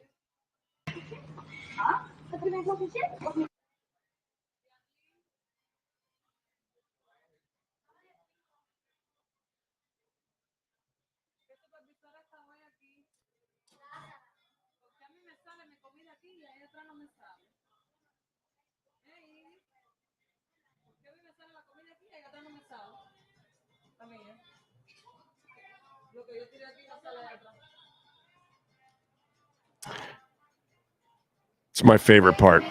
It's my favorite part right there. It's my favorite part right there. He's all fucked up. It's my favorite part. That's just my favorite part right there. It's just, yeah. You're not a bully, kid. Just want you to know. But just in case, if you punch someone and they don't move, don't flinch, they don't even go ow or anything or nothing at all. They just look at you and I give that guy a lot of patience, a lot of props for his patience, because he was like, yo, bro, stop it already. Like, you don't know what you're doing. And then that body slam was just the best. All right, let's do it. Oh, man. Now, if you're a bully, Welton Rayom's not going to defend you. But if you've been bullied, well, Welton Rayom is there for you. Yes, Jeff Welton, Daniel Rayom, 954-966-4646. And a lot of folks right now, it's not about bullied, but maybe financially, and you're dealing with bankruptcy. That is tough, man. Call Jeff Welt, Daniel Rayom. The consultation is completely free. They can get you out of that hole. Condo damage, business owner claims, commercial litigation, personal injury. Folks, I'm telling you, and they've got their own adjusters. So just in case here during storm season, you get hit by this torrential downpour and you got water damage or a busted pipe, don't call the insurance company. You call Welton Rayom first. 954-966-4646. Let's get to the great David Furones. All rise, football fans, as the Welton Rayom Miami Dolphins report with David Furones is in session. Welton Rayom has more than 62 years of litigation experience handling insurance disputes. They are committed to resolving even the toughest insurance claims quickly. Call them for a free consultation. 954-966-4646. Here's Miami Dolphins insider David Furones. All right. How you doing, my man? You picked up on that tip right now? Picked up on what tip? You didn't see it? You didn't watch the video that was the one you were just showing over there. Yes. Yeah, not a smart decision by that kid. Yeah. No, it's a problem if you hit somebody and they don't flinch at all. Yeah, that's probably your cue to just out of there. That's not the guy you want to mess with, Yeah. That's like you and me walking up and trying to punch Benito Jones.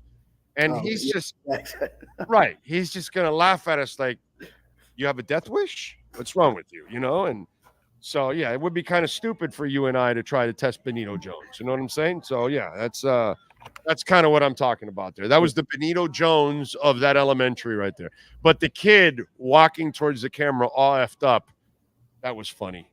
Yeah, he got what was coming to him. Funny enough, with Benito Jones, I had an interaction with him yesterday in the locker room that I go up to him to just ask him, do you have a minute?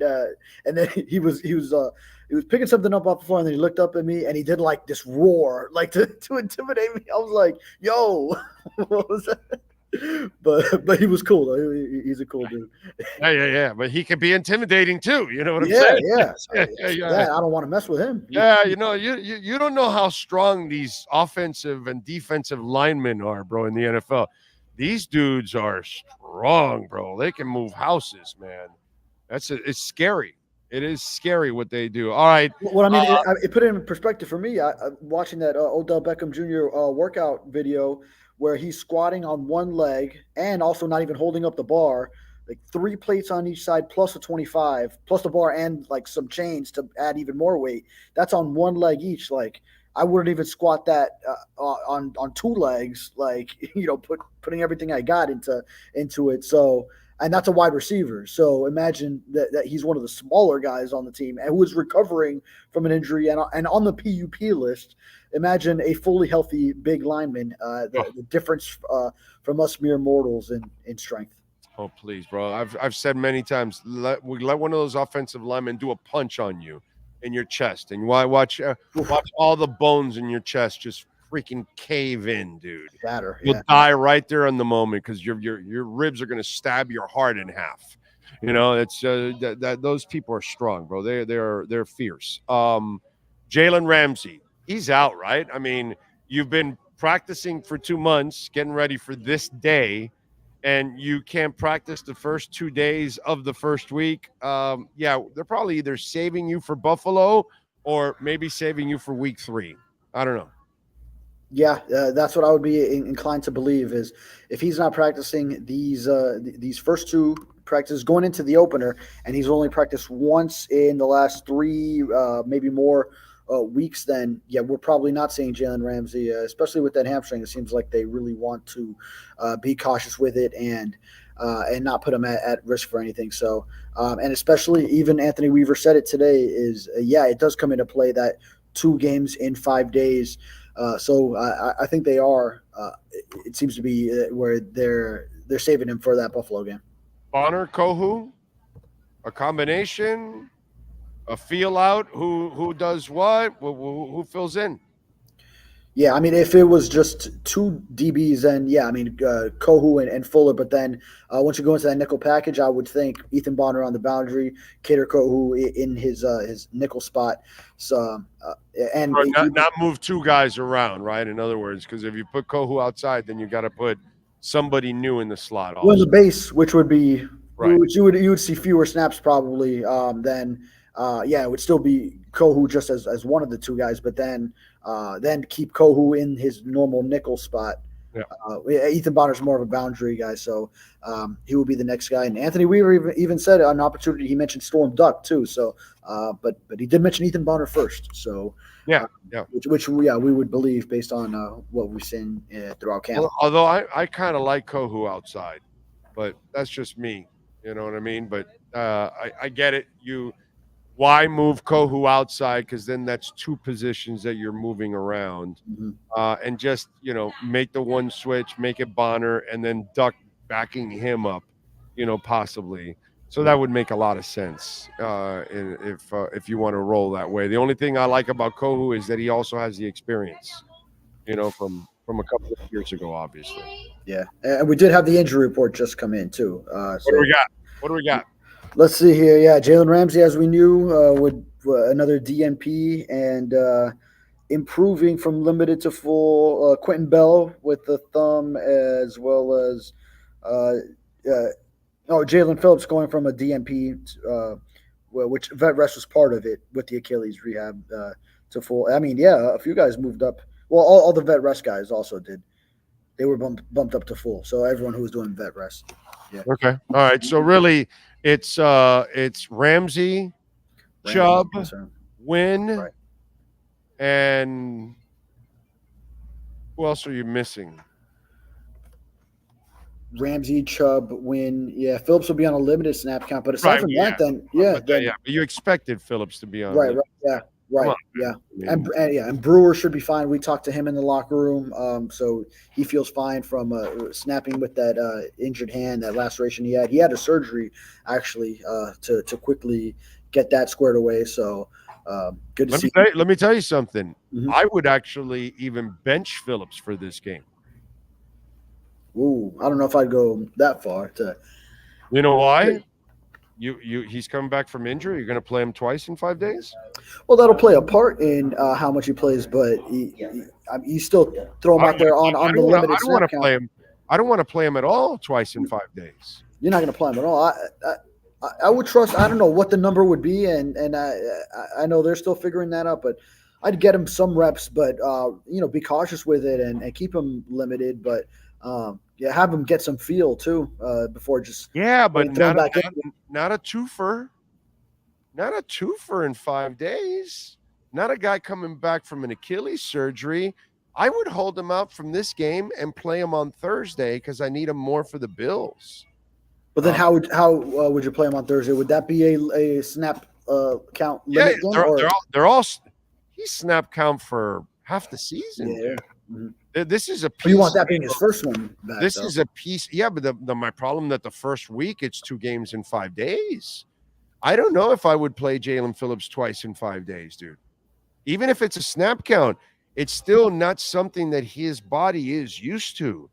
And, the explosiveness from that every snap you take is an explosive one. And it's so explosive that it explodes ligaments. So I don't know, man. I'm thinking about it now. I don't know if I would play Jalen Phillips, even on a limited basis, twice in 5 days. I don't know about that. Yeah, I would differ. I mean, go ahead and get him some snaps. I mean, he's been building up. In one of them, yes. In both? Just a little bit. Get him as like just to throw in like his 12, 15 snaps and then, see how he comes out of that and see if you need to keep it the same or you can go up to 20 for Thursday night. I know they're games in close proximity, but I see no issue with having him play and then just making sure you protect him with how many of those snaps he plays and then rotating out all those other guys, which Weaver said all the edge guys are going to play. All right, so the last 2 years I've given them a pass. Because they by the time they get to the end of the year, they have been so injury riddled. It's hard for them to advance. I do blame the first year McDaniel not knowing the damn down. That really, that third and short could have been the difference. You could have won that game actually. That one you might have been able to eke it out. So but I give you a break because you had so many injuries. But here in week 1. It's this Jalen Ramsey absence. It's not enough for me to say, oh, you got a little bit of a pass or an excuse or anything. It's not that it's a must win, but you need to win. You need to start off 1-0 because last year, a game like Tennessee changed your entire season. And, a couple of years back, it didn't really change your season, but it did change the taste of your season. Losing to Jacksonville in London to Urban Meyer was a terrible taste in your mouth. I mean, especially where those fingers were. So, just an ugly one. This would be the same thing. If you lose, it's not the end of the world, but it's the ugly start that you really don't want to deal with if you're Mike McDaniel. No excuses on Sunday, correct? Yeah, I'm with you there. You never know at what point in the season there could be that one loss, and I know like the Dolphins teams I grew up on, like going like late '90s, early 2000s. You always wondered, boy, if they just would have won that game, how different it would have looked. And you always like pinpoint one, maybe two games. If they only would have gotten that one, which they should have. And then now that the team was fairly competitive again, you kind of feel that again, where like Tennessee last year, and then even like 2021 when they had the 7-game losing streak, and you mentioned that Jacksonville loss, and there was the one to Atlanta at home during that 7-game losing streak. Either one of those, they would have been in the playoffs. Could cost you the bye, could cost you the division, or it could send you to the wild card, or you don't even make the playoffs. This one loss can hurt you in any of those levels. It's a home game in the conference against another team vying for a playoff spot, so you don't know if, let's say, the Bills again win the division and you're going for a wild card spot, and then it comes down to you and Jacksonville. They have a tiebreaker over you because they won this game if you end up tied with them. So there's a lot of ways. I know this is thinking way in advance, but still a week 1 game against another team vying for a playoff spot, that could happen. So especially at home, you need to make sure you get that one. So and I would say the same thing about the Bills on a short week, which it's difficult to travel on a short week more so than stay at home. So it's a short week for both teams, but it's always tougher being the road team. So even if you lose the early season heat and humidity advantage because it's a night game, you still need to pull that one off as well. So I'm kind of looking at it like, you better start 2-0, especially when you think of the end of season schedule, because it gets really tough at the end. So you need another strong start. All right, if you had to put the fear into the Dolphin Nation, what is it that you fear of the Jacksonville Jaguars for the Dolphins? What is it that the Dolphins should be worried about that you would think would cause a real problem and maybe even could lead to a loss? What is it? Let's say you could go a few different ways, but I'll go with their pass rushers, Josh Hines, Allen, and Trayvon Walker for sure. Now, you're strong. That one. I like it. For sure, because you're stronger on the ends of the offensive line at tackle, but I think their new defensive coordinator, Ryan Nielsen over there, he likes to employ a lot of twists and stunts. So you could end up getting some of the interior offensive linemen against those fierce pass rushers. So now Tua's going to get the ball out regardless. He's made that much clear. So that will be a huge part of the game plan, is continuing to get the ball out quick, keeping him clean like they did that week 1 last year against the Chargers, when we worried a lot about that Dolphins O-line against the Chargers pass rush, and it ended up being a shootout that the Dolphins offense was really clicking on, especially against Brandon Staley after he had won that game against Mike McDaniel the year before with his game plan. But I see sort of a similar thing where it's imperative to keep Tua clean, and he knows he needs to get the ball out quick when he does, and just give him that time that he needs for the longer developing plays. But you could also go, like, they weren't a great rushing team overall, but if they can get Travis Etienne going with a little bit of a revamped line that they have with Mitch Morse now at center, then they're going to want to control time of possession, keep the Dolphins offense off the field. So that would be another one, especially if Chop Robinson is a little bit suspect against the run and they're going at him. So is just stopping the run, because we don't know if they're going to be as strong against the run as they were last year without a Christian Wilkins there. Now, you still have Zach Sealer, still have David Long. I like Jordan Brooks in that regard. So I think they should be fine, but you just got to see it. All right. Tua talked about the it factor and that he's always felt he's had it. Your thoughts on his response yesterday? That was interesting because, I mean, I felt like he wanted to get that it factor term in there, because it wasn't even part of the question, really. It was just like, oh, you mean that it factor? I've had that it factor. And I actually almost wonder if it's really like a bit that the Dolphins players are doing, because Tyreek Hill did a similar thing with a question the time before, like late in that press conference. I forgot exactly what he said, but he did like a similar thing where it's like, look right at the reporter and be like, I'm him.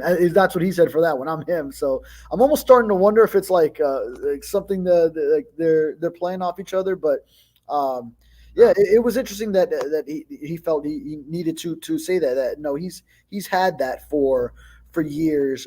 But I do think there still was. You don't think Kobayashi has it? Kobayashi, if he has that it factor. Yeah. You don't think what's her name? The gymnast, the 4-foot one that dominates? Simone Biles. Simone Biles. You don't think she has it? Oh, she has the it factor, yeah. Yeah, that's what I'm saying. It doesn't matter what we're talking about. It doesn't matter if you're Michael Saylor and you're a Bitcoin investor or you're whatever, that when you have confidence in your abilities and you're Joey Chestnut, you're going to be able to out eat anybody, because you've got that it factor. That's kind of part of it. You're a great poker player. You sit down, you feel like you're already ahead of the other people in the table because mentally you've got that it factor, and you can't do that without it. You can't be great if you are not convinced yourself that you've got it. Yeah. So I did find it interesting, though, that he made it a point that he's always had it, but he had to, at least in his NFL career. Now, maybe, previous levels of football in high school, in college, he certainly always had it from the start. I mean, coming in as a freshman into the national championship game and throwing the winning touchdown, you got that it factor. But I think he did need to find it once again, rediscover it at the NFL level. It's every level, doggy. When you're a peewee and then you're going to the next level, you got to figure it out. And then you go to JV and then you got to go to varsity and you got to figure it out. And then you go to college and you got to figure it out. And now you get to the NFL and you got to figure it out. Doesn't mean you don't have it, but the challenge gets harder and harder and harder. Just like, when you're in college or you're getting an education. What you're doing in elementary is completely different than what you're doing in high school, and then what you're doing in college or what you're getting your master's. The challenge becomes that much harder. That's kind of part of the progress. And so you always end up on top, but sometimes there's a little bit of a climb. And in his sense, man, he had a lot of shit to overcome. Yeah. Holy crap. Jesus. He had roadblocks like crazy. You know what I'm saying? So, it's impressive. But I've always said about him that he's a super nice guy, but deep inside, he wants to cut your heart out, dude. That's who he is, just like all the other great athletes. Yeah. Yeah. So, a little bit that he had to rediscover in the NFL. But given the situation that he had, and it's understandable. Yeah, with a situation that has it's been beaten to death. That Trevor Lawrence had Urban Meyer his first year. Yeah, my God. I just wrote about how the similar pass. I mean, a lot of similarities between the two. Urban didn't hate him, unlike Flo hated Tua, but still, but Urban Meyer's useless. He didn't help Trevor Lawrence, and that's just absolutely, and it's the same thing that happened to the right tackle. He didn't have anybody to teach him the first couple of years either, because Flo couldn't hire a staff. And then all of a sudden, Austin Jackson figures it out. And was Austin Jackson really the problem? No, dude. The environment around him was the problem. That was the problem. It wasn't Austin Jackson. That's all. Sometimes you need the proper environment in order to succeed. That's all. You saw it come out in Austin Jackson. Now the hope is, Liam Eichenberg have the same thing. It would be year 4 for him, and now year 3 with the same offense and another year with the same offensive line coach and Butch Berry. So now he's got the tools. Now it's up to him. Go grab a bunch of rose seeds and go plant it in the desert. That's a perfect environment. Good luck. You know what I'm saying? Got to have the right environment, my brother. Now go to Nicaragua and rich volcanic dirt and watch that rose grow like never before. You got to have the right environment. Follow him on Twitter at David Furones _, and of course catch his exceptional work there at the South Florida Sun Sentinel. David, thank you, my brother. We will talk post game on Sunday. Sounds good. You got it. There you go. Welton Rayom 954-966-4646. This has been another session of the Welton Rayom Miami Dolphins Report with David Furones. At Welton Rayom, they don't get paid unless you win. They handle complex personal injury claims caused by the fault of another in both state and federal courts. They handle auto, trucking, motorcycle slip and fall, and bicycle accidents. Call 954-966-4646. Welton Rayom can help. There we are, and there he is, Steve Calabro, baby, ready to rock and roll. We are here at Hialeah Park, and remember to get your no-regret first bet, $100 no-regret first bet. Go to the website, the Hialeah Park website, use our QR code when it comes up there. You see it there, the QR code. You can use it, right that there. And remember, if you already have a Hard Rock account, use a different email or cell number so you can make your bet and get your $100 no-regret first bet. You got football tonight. You got football tomorrow, okay? You got football on Saturday. You got football Sunday. You got football Monday. Yeah, exactly. Thursday. Following Thursday, yes. Yes, it's football everywhere. Listen, Big O, good to see you again. Good to see you, my man. We missed you last week. You went to Jersey. I had to go to Jersey. You know, talking about environment. You were talking to Dave in your previous segment about the environment. You made the analogy of, you planted the rose seed in the right dirt. If you plant the Try using the Jersey water to bake and get that pizza going, huh? I'm going to go with your dirt. And then go to Detroit water. It ain't going to work. No. It ain't going to work. If you plant the right tomato seeds in the right Jersey dirt, you get really nice Jersey tomatoes. That's what I'm saying. I'm telling you, they're not Florida. These Florida tomatoes, they taste like styrofoam. It's red styrofoam. You get a Jersey tomato. Yeah, we got that coral as our. I don't know what the heck you got. As our sand. Yeah. There's no nutrients at all. You know how many people you guys have killed over there in Jersey? It's fertile. It's fertile ground. Very nice. Yeah, it's got like some vitamins. It's got nutrients. We can't bury anybody. You go 2 inches and it's coral. It comes up. The water brings it right up. Yeah, the mafiosos are like, yo, we can't bury anybody in this place. We're leaving. We're going to Vegas. We can bury them there. Yeah, well, the sand, Yeah, exactly. You see? Yeah, much easier. So you guys have in Nicaragua. They've got Jersey, they've got volcano. South Jersey. In Jersey, the mafiosos have really enriched the dirt there. I want you to research this. Maybe your viewers research it. In South Jersey, there's a state park. It's called the Bada Bing. No, it's called Double Trouble State Park. Well, you could get. Well, wait a minute, wait a minute. In the Bada Bing, you could get in double trouble. Well, Bada Bing in the show, they depict going to Double Trouble State Park to do some kind of burials. Oh, okay. I'm not really sure. Yeah, so it's literally. Huh? It's literally. I always have a little residence in New Jersey. It's literally less than 5 miles from my house. Double Trouble State Park, owned by the state of New Jersey. I'm telling you. It's a nice park. Yeah. Anyhow, so let's change directions before we the New Jersey State Police. Jersey, where the millions buried enrich the ground.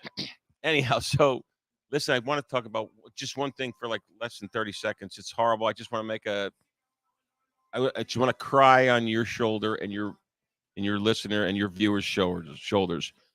This past week, I did watch UF versus UM. Now, I know you're more UM. I get it. What do you mean more?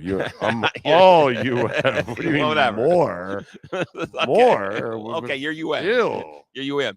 So you just like there's a part of me tied to the Gators? No, listen, I'm UF. I need a shower. No, I'm UF for like personal reasons. I'm the quasi alumni. Right. We have listeners out there that quasi alumni that their kids because it's a damn good school. Well, it was a damn good hospital. That was my I'm an alumni of the hospital, true. right? Yeah, it saved your ass. Yes, right. Exactly. So I'm a UF fan, right? I will make a prediction. Napier will not make December 31st. Yeah. Maybe not December 1st. They should literally get rid of him now. Like he's not. That's the problem. Oh, they'll buy it out. They'll buy it out. They should have. FSU bought out that other dude for $20 million.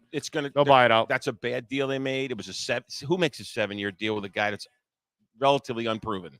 at that level. Yeah, that's true. $7 million deal with a guy. Well, they all do that nowadays. Yeah, they all do it, man. Yeah, but that's and they get them from a lower level school, and then they commit because Yeah. they have no choice. Because if they give them a short term contract, the guy kicks ass. It He puts leaves. you, yeah. And if you lock him into 7 or 8, now you got him locked in, It's and too he can't risky. really ask for extra money till later on. This guy is, I mean, No, I get it. It's he a might be a nice guy. Maybe he has some ability at Brother, some level. we've gone through Randy Shannon and Al Golden, and No, but all, your quarterback, your coach is good. Yeah, now, Principal's good, finally. but he's made 2 or 3 gross errors. Oh no, he's been terrible. You know, there's been some It's- gross errors. Now's when he's starting to turn the corner. Yeah, I mean- no, his first 2 years as a coach, horrible, very unimpressive. He was Yeah, headed down the but you know what? Napier path. But see, there's two things though in college coaching. College coaching. You got to coach the game. You got to recruit. And he can recruit. He can recruit. He can Cristobal can recruit. Napier, I don't think he's got it. I don't think he's got it. But anyhow, that's my thing. I'm a UF fan. I'm saying, sorry, Billy Napier, you're not the guy. Go move on. We wish you future great. Yep. UF's got to get something. They have to have a whole new plan because the plan that is. Yeah, I like their plan. Yeah, you like it because you're a UM fan. I don't know about you guys, but I personally love the path that Florida's on right now. I think they should give Billy Napier a raise. Extension, yeah. Extension, 2055.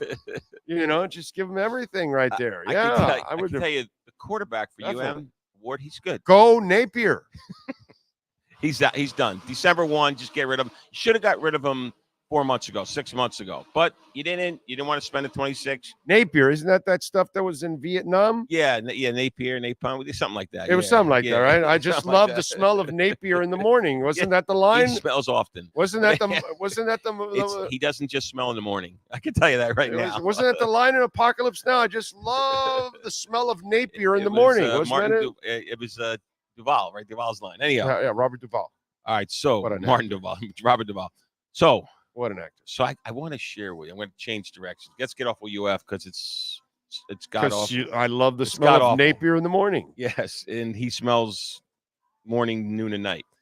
So December 1st, I think he should be gone. He definitely will be gone by December 31st, 2024. If he's not, then the UF they need a whole new management team, like at the highest level. I want to share with you.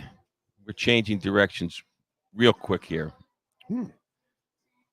The national sports media sometimes just drives me nuts. Oh, okay. So All right. there's 5 or 6 national media. People look at ESPN. They're like, oh, they know what they're talking about, right? I don't. Oh my God, Sporting News must know what they're talking about, right? So let's just share so we can just rip these people apart. Now we're a little bit biased with the Dolphin team. They're very exciting. We know that. No one can challenge us on that. They're very fun to watch. I'll be at the game Sunday. Going to be a blast with my man, Eddie Ritter and Patty Ritter.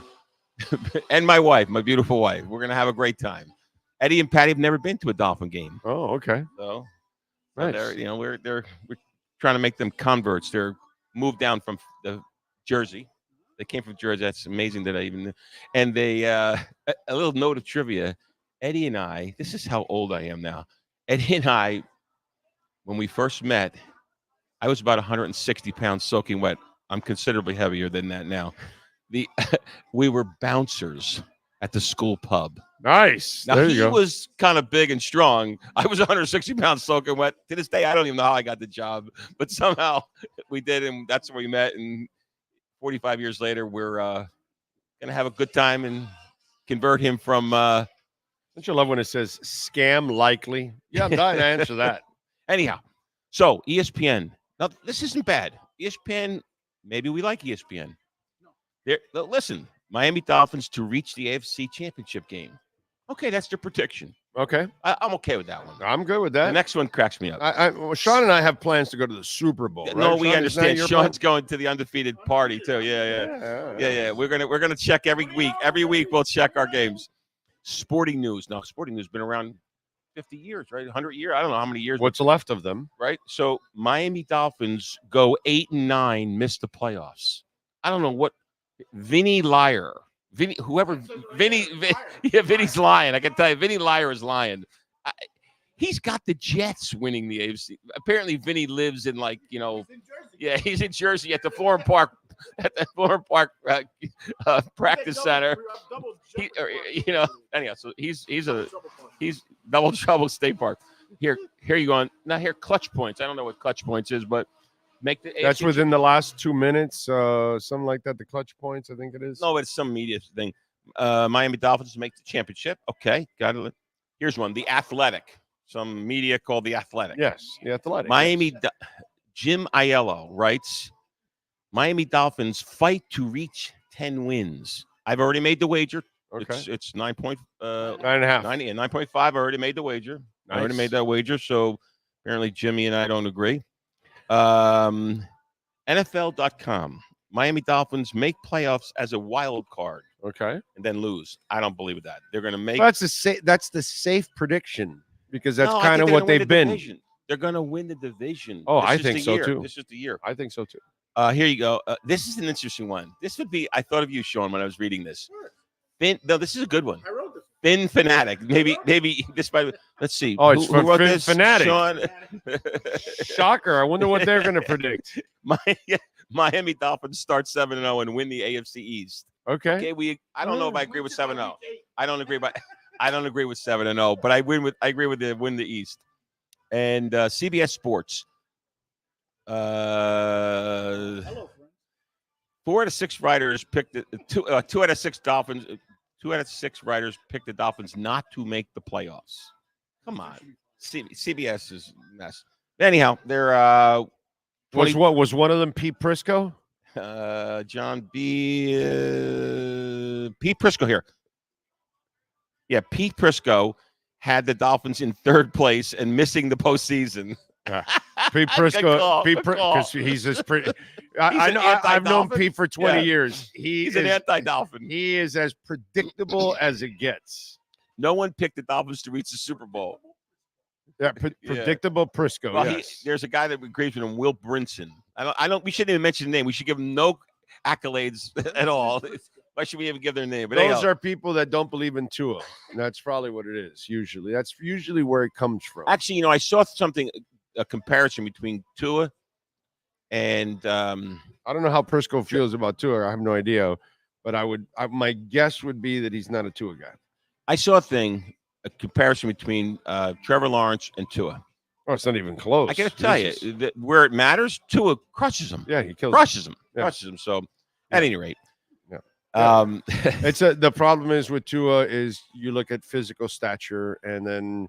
Because he's not 6'5" and doesn't run like the wind and doesn't throw it out of the stadium and all that. And Bob Greasy didn't do it either, and neither did Drew Brees, and neither did Joe Montana. Led the NFL in yardage last year. Yeah, but there's a whole bunch of those kind of guys that have been great passers. Like if there's a huge difference, and people can't really.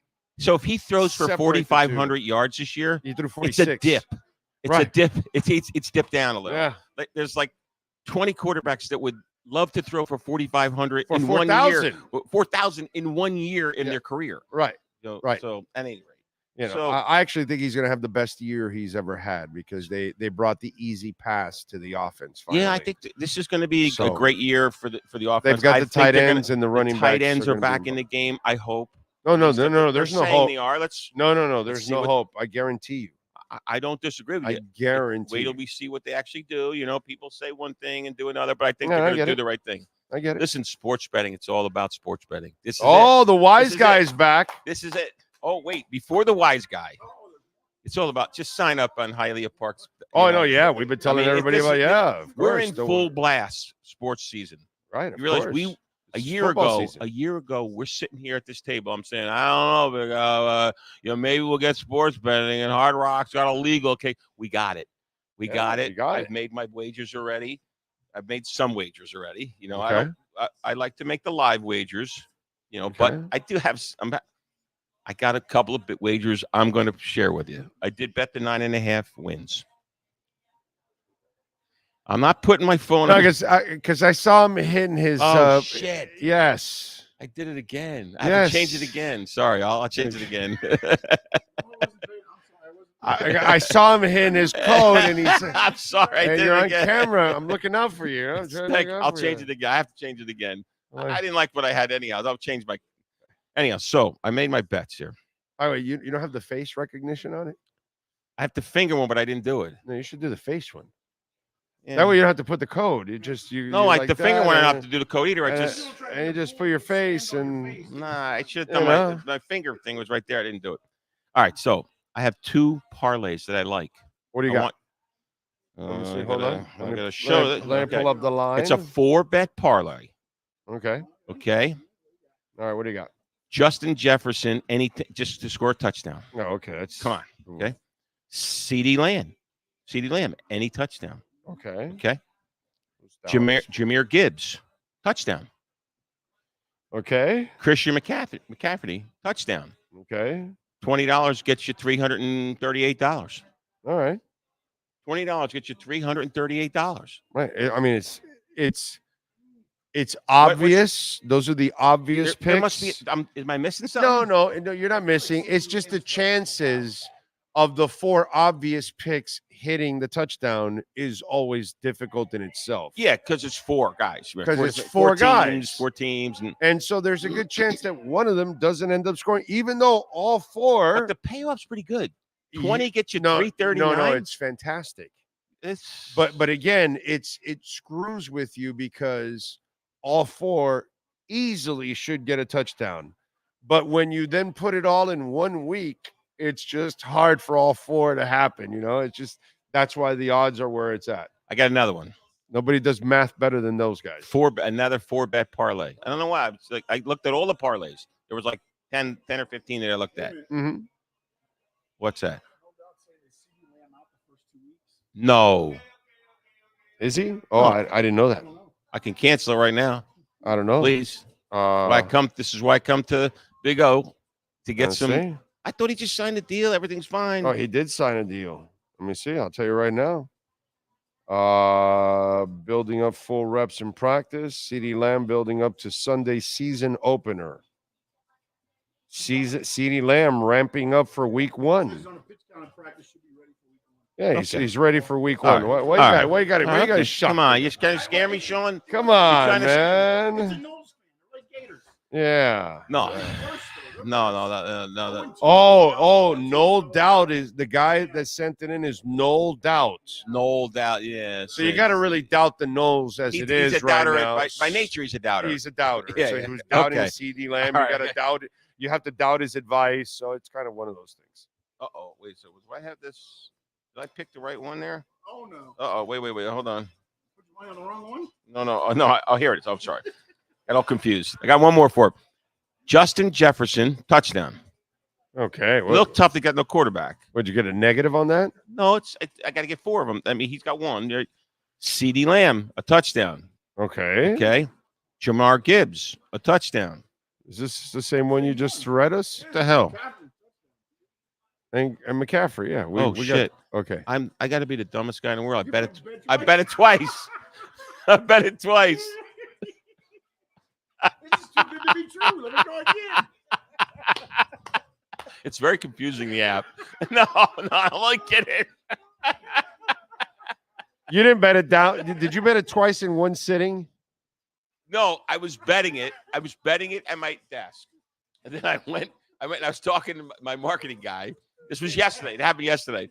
And then we were talking. I said, no, that's a good one. And then he showed me another one that he liked. Right. And I said, I got to bet that. And I guess I hit the wrong button. But let me see. Yeah, well, listen, you know the good team. I think you may want to scratch that one now. No way. I'm betting it twice. I'm betting. Come on. Cover your ass with another bet. No, see, no. Yes. Listen, all right. No, cover your ass with another bet. That's what you're supposed to do, young man. You don't go all in on one side. You hedge the bet. Wait a second. I'm just trying to see if I can find. Anyhow, I had another one, but I don't have it. You got to hedge the bet, bro. Oh no. See, you know what sucks? They were. No, just once.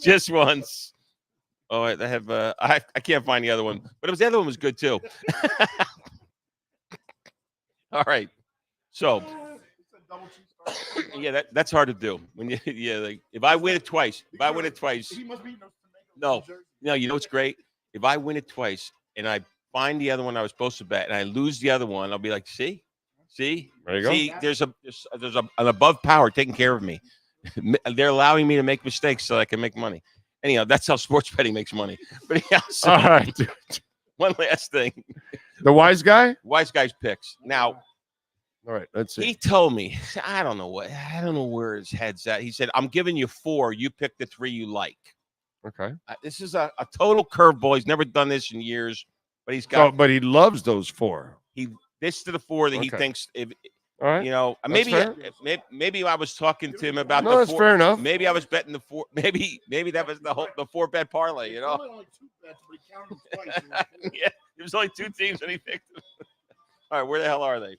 All right, so where the hell is he? Here he is. All right, so the first one going to go backwards. Mhm. San Francisco over the Jets, 4.5. Where is that? San game? Francisco. Oh yeah, here it is. Oh, that's the Monday night game. Okay. Yeah. Niners are favored by 4.5 over the Jets. Over and under is 43.5. So he wants to lay the points. Okay. Yeah. He thinks they're going to that's- kill him. Okay, that's He's- interesting. he's an I think the Jets are. I think the Jets are overrated because I don't think Rodgers is going to be as good as people think. He hates Rodgers. He hates Rodgers. Yeah, I think Rodgers is kind of a fraud, but we'll see if he proves me wrong. Their defense is not fraudulent. No, they're going to talent- good defense. Their They got a talent, good running back. Yeah, no, their talent on offense is not fraudulent. Okay, they've got on the skill set side, they've got talent. Yeah. And they got a hell of a defense. I'm just not convinced that Rodgers is the same guy he used to be 5, 6, 7 years See if ago. he can make a second series of plays. Anyhow, so last right. year that would be not the case. Not the case. So Houston to beat the Colts. Texans favored by 3 Yeah, over the it's Colts. away. It's an away game for Houston. He thinks Richardson is way overrated. I agree with that. Way I overrated. don't think Richardson's a passer. That's my problem with Anthony Richardson. I don't think he has accuracy. But Houston is laying 3. Yeah, I can see that one. That's Yeah, not that bad. one I think I like that a lot. I like another, that one. Here's another one. Now, like that sometimes maybe he's trying to angle in to get a weekend at my house or something. You know, he's picking the Dolphins to beat the Jacksonville Jaguars 3. I like it too. Yeah, I mean, I think it's a good pick. I like it. I think they can win by a could have touchdown. underlining motives to try to come down for the week, you know, and butter me up a little so he can stay in the guest room. I do like the over. It's 49. It's a lot, 48.5 on this one. So that's a lot. I think they score 50 easy. Easy. 7 touchdowns. Wow. I think the Dolphins easily give up 20, 25, and I think the Dolphins can get to 30. I might Yeah, look no, into I that. think they're going to Maybe light them I'll up. bet it once or twice. I think they're going to light them up, and I think the Jags are going to have to score points too. So I like the Dolphins. I like his pick on laying the 3.5, but I really like the over in 49. Really like the over in that one. Make a notation. That's actually the bet I really like in that one. See, you heard it. I'm going to try to bet it once. Right. I bet Well, it yeah, twice. once. It is what it is, right? Right. All right, and one last pick. This one have nothing to do with this pick. I know I've said it in previous broadcasts that I like this team. I don't know why I like the team. I think it's because they are amongst a bunch of shitty teams in there, or bad teams. Excuse my language there. Bad teams in their division. Atlanta Falcons to beat the Pittsburgh Steelers, giving up 3.5 points. It's in Atlanta. Kirk Cousins better win by a touchdown. Atlanta to beat the Pittsburgh Steelers by 3.5. I don't like that one. Yeah, I like it. Listen, I can tell you Yeah, something. I don't like it. You guys all hate Kirk Cousins. You're all anti. No. It's not so much Cousins. I just don't trust the Falcons 3.5. enough. I trust Mike Tomlin and the Steelers more than I trust the Falcons. Period. But he has nobody. I mean, his team, the Steelers are And he banged up. still makes the damn playoffs. Yes, I guess. No, serious. There's no gas. It's an amazing. The coaching son of a career. bitch is a terrific coach. He's having. He made the playoffs with a guy named Duck. Hey, what happened to Pickett? Kenny Pickett? Where's he go? He's there still. He's back up. Though. He's like the third guy now. Yeah. No. I'm sorry. They traded him. Yes, they traded him somewhere. That's what it is, because they got Russell and the kid from Chicago backing him up. Pickett's from New Jersey. I may add.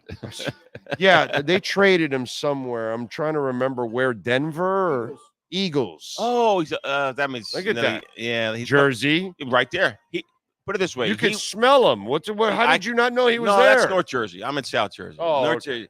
Yeah, I can quickly end this story with this. Well, Philly smells too. That's what I'm saying. Yeah. Okay. My son lives there, but he says it's starting to smell a little more. But anyhow, so when my son and my daughter were young, they were like 6 or something like that, we'd be going from South Jersey to North Jersey, and we'd be driving up to see my mom, and they'd say, oh, we must be getting close to Grandma's house. I can smell it as we were going to North Jersey. So, for about 4 years of their life, they thought that repulsive smell was like. I remember as a related to our- kid, we would drive by some tankers, and there was there on the turnpike. and that shit smelled, bro. Oh, I don't know what As the hell's burning. as I told you, I used to spend summers in Jersey, in Passaic, and when we would drive, and I remember those tankers, and I was like, "What the hell is this smell?" And it was just like, "Woo!" All that area there. There was some stank. So it's still there. It's funny. And New Jersey's all this like environmentalists, and it smelled like when you were like 10, you're not 10 anymore. No, I'm going to be 58 in a couple weeks. Yeah, so it's been a few years, and it still smells exactly the same pungentness. So all those regulations, they're politicians are thinking, yeah, we're cleaning up the environment. It still smells the same. But anyhow, that being said, sports betting, Hialeah Park, this is it. This is the season. No regret first bets. We got a million. The guy took the car this past Saturday. Oh, the Alpha. He just picked it up. Okay. He you know what he said? He was 84 years old, and he was going to take cash. He wasn't sure he was going to take the cash equivalent of it. And he said, you know what? It's a really nice I've never car. won anything in my life. He goes, I think it was a message for me to be driving that car. It's a nice car, man. 2 days ago, just drove it right off here, and it's a nice freaking he car. likes dude. it. He took him like 3 days to make a decision. I give that company's done a nice job of Alfa Romeo's done a great job. Yeah, of improving their cars, because their cars were a mess in the 80s. Yeah, they would be in the shop. I had a buddy of mine that had one, and it was broken down half the time. And it was a mess. Audi was like that a long time ago. But now too. they've really upped their game. They've upped their game. They're one of the best. Period. They've They're really one of upped the their best, game. and they look great. Woo! Yeah, they're really the Audi nice. line is fantastic. bro. Some of those cars are beautiful, but there's a lot of good cars out there. The story of him winning is just a really great little story. He's like not a big player. He's we all can afford his level of gambling. Very loyal, comes often. Likes it here, but mid-level kind of customer, and never had won anything big, and good for him, man. Got the big one. It's Good for him. whatever it was, a beautiful car, and damn right, it was beautiful. Anyhow, all the cars you guys have given here, yeah, have been that one was nice. Yeah, That dude, nice. The Lightning was Lightning was fantastic. fast, The Mercedes was gorgeous. Yeah, the other Alfa Romero you guys gave away was also Yep. super sharp. It was a few years ago. Yep. Yeah. I want to give away a boat.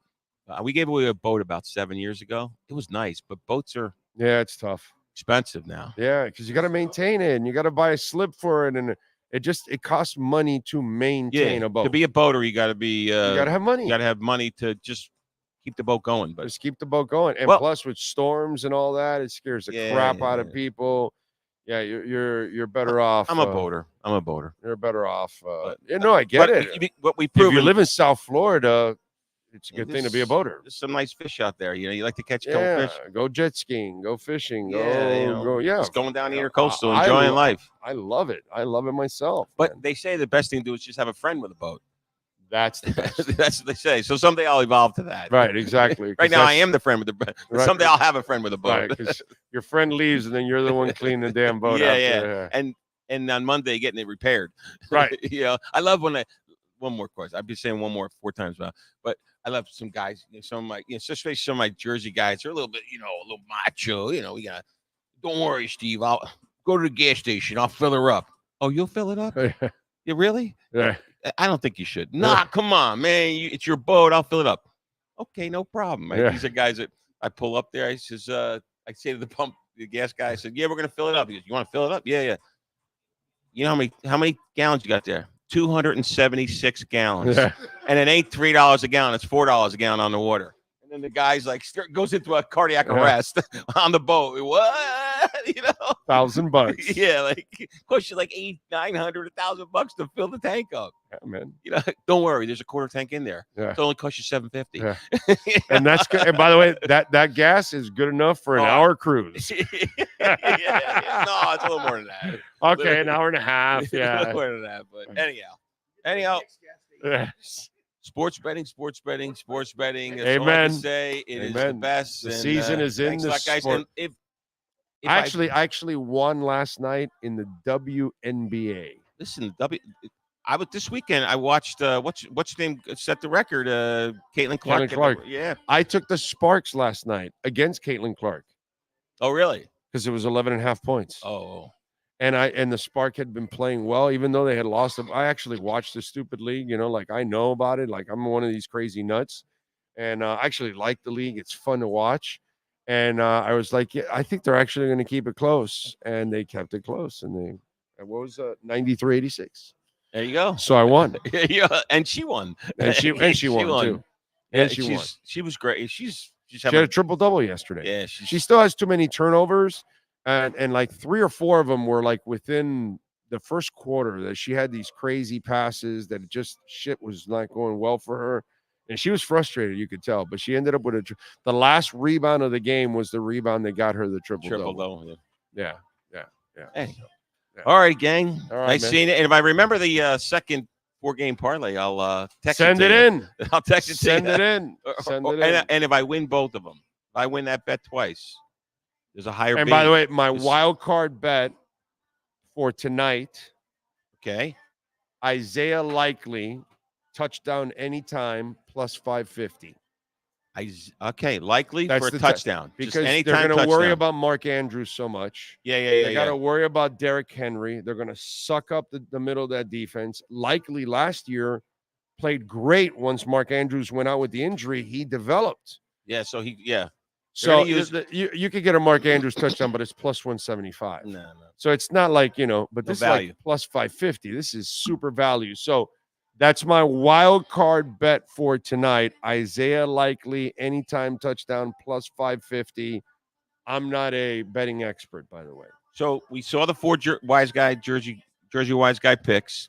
I'm going to add to those 4 bets and go with the over on the Dolphins.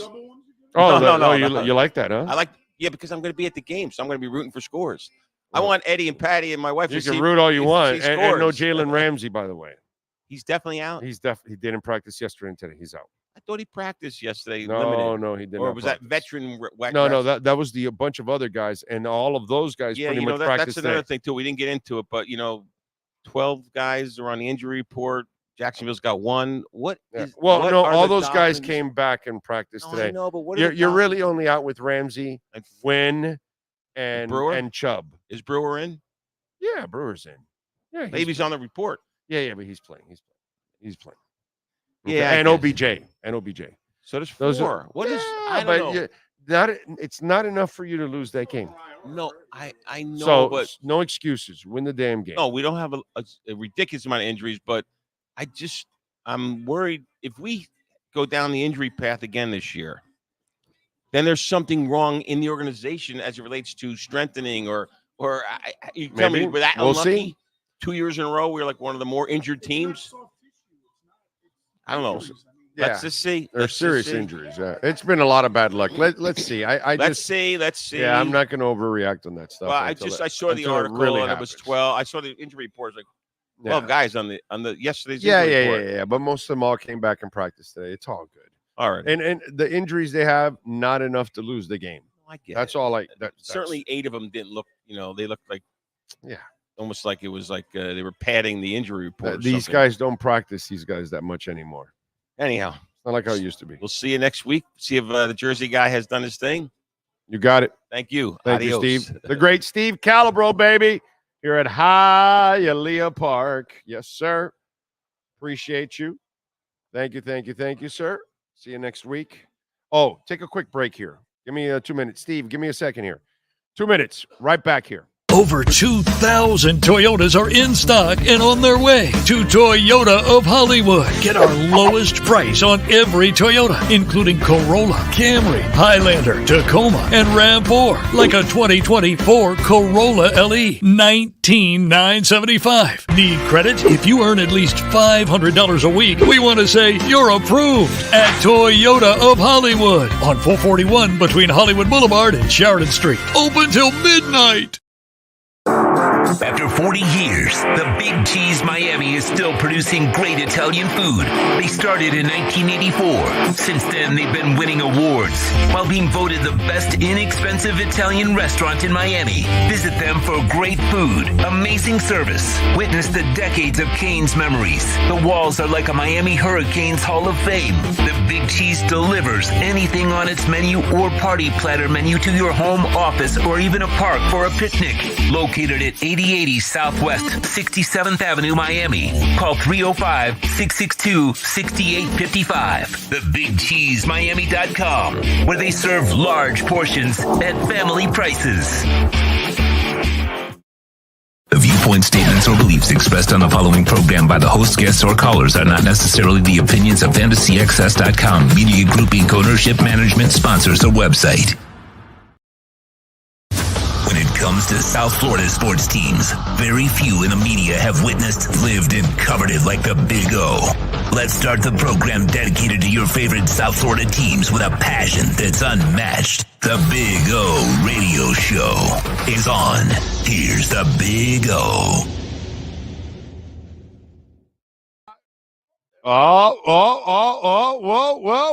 Whoa. There we go. All right. Welcome back, folks. As always, and we appreciate the man, the myth, the legend that is Steve Calabro. Thank you, sir, as always. Oh, man. Good stuff. By the way, for those of you out there that are Miami Edison grads, the 1974 50th reunion is coming up, and it's 4 days after my birthday, Saturday, October 5th. All right, and it's going to be at the Miami Shores Country Club at 10,000 Biscayne Boulevard and 100th Street there, and it's going to go on between 7 and 11. They're going to have an open bar, 5-course buffet, dinner, DJ, photographs, and all kinds of stuff. By the way, tickets for it and all that is on the Facebook page. You can find it, Miami Edison Senior High Class of 74. All right. Now, I don't think Geno Smith is going to be there. Geno is a famous Miami Edison senior grad. What other famous Miami Edison senior grads are there from back in the day? I'm trying to remember some of them because I know Geno Smith went there, but there's a whole bunch of them. Let me see if I can. Here, I pulled up a list right here. Al Darby, former NFL player. Randy Christmas was a mayor of Miami back in the 50s. Sylvia Fowles, WNBA player and NBA MVP finalist, or finals MVP in 2015. Let's see. Nat Moore, Miami Dolphins. Wide receiver. Jackie Simpson, former NFL player for the Colts and the Steelers.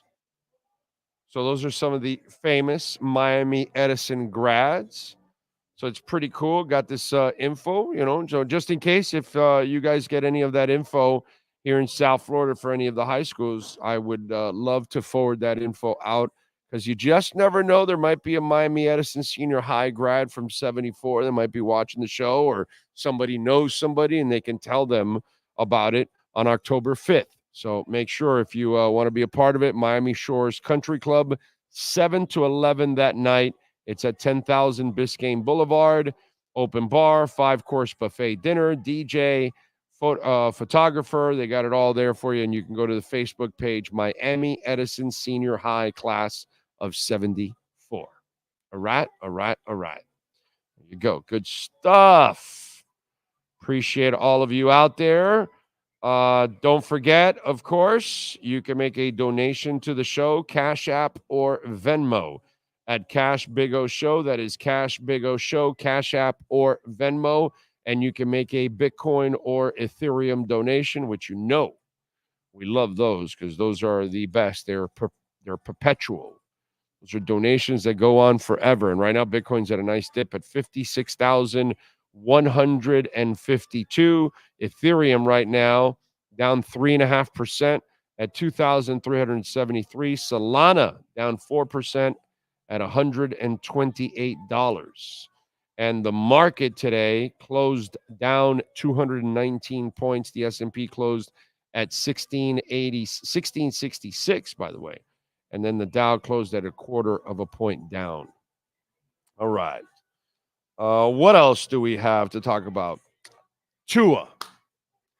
Let's get into Tua because I've talked about this in the past, that Tua is the same kind of competitor that any other great player is, and that he wants to tear your heart out. And while he carries himself with a lot of class, a guy that's super respected, a guy that doesn't really bullshit around, that when he tells you something, it is gold. You know what I mean? That's the kind of person he is. And because he's such a decent human being, I think people, they really don't define what kind of a player he is. And so he was asked about when he thought he had that it factor about, knowing that he was accepted by teammates and that they had confidence in him and all that kind of stuff. We're going to play for you the question and the answer. Sean Stanley, please play it, sir. Sorry, no, going back to Marcel's leadership question from earlier, Mike kind of said he noticed an it factor in you, I guess, in regard to how the team responds to you when you speak up and when you're vocal. Mm-hmm. I'm curious for you, at what moment kind of did you realize that you had gained the respect of the team as a vocal leader? Like the it factor? I've had the it factor. No, I've had the it factor since I was in high school, then going into college, and then coming here. That's how I've always viewed myself, as going out and competing. Yeah, very, very nice, very cool, calm, collective, but inside just very competitive. And so, a lot of the guys know how I am and whatnot, but I guess it's just only now showing that I'm becoming a little more vocal. So that's it. And when you come in with the wrong environment and somebody that doesn't want you to be their quarterback or their leader or anything like that, it stunts your growth. It doesn't allow you to be who you are. You don't come off the bench and win the national championship if you don't have that it factor. You're not highly recruited out of Hawaii if you don't have the it factor. Trent Dilfer is not going to talk about you like you're the greatest high school quarterback he's ever coached if you don't have that it factor. And you're not going to be able to come off the bench and win a championship if you don't feel you're that guy. And it doesn't matter if you're Michael Jordan. It doesn't matter if you're Drew Brees. It doesn't matter what athlete we're talking about. I don't care if it's Kobayashi. I don't care if we're talking about eating. I don't care if we're talking about women's basketball and Caitlin Clark or Asia Smith or somebody like that, that is not going to be denied. That's the it factor, right? Gordon Ramsay's got the it factor. When he walks into a kitchen, he owns the fucking kitchen. And that's the way he feels. And the it factor, a bunch of you have the it factor. A ton of you have the it factor. You just have it in your world. Whether you're constructing, whether you're selling, whether you're teaching students, whatever it is that you're doing and you're really good at it, you have that it factor. You've been at it for years. You know what the hell you're doing. You know what I'm saying? And that goes for anybody and everybody in every walk of life. Once you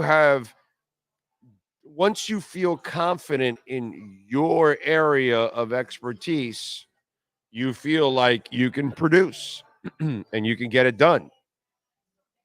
You know, I know, not that I would want to do it now at my age, but if I was in my 20s or my 30s, you could drop me off in any city you want and tell me, okay, you got to now start following these sports team and start breaking stories. And I bet you that I'll do it.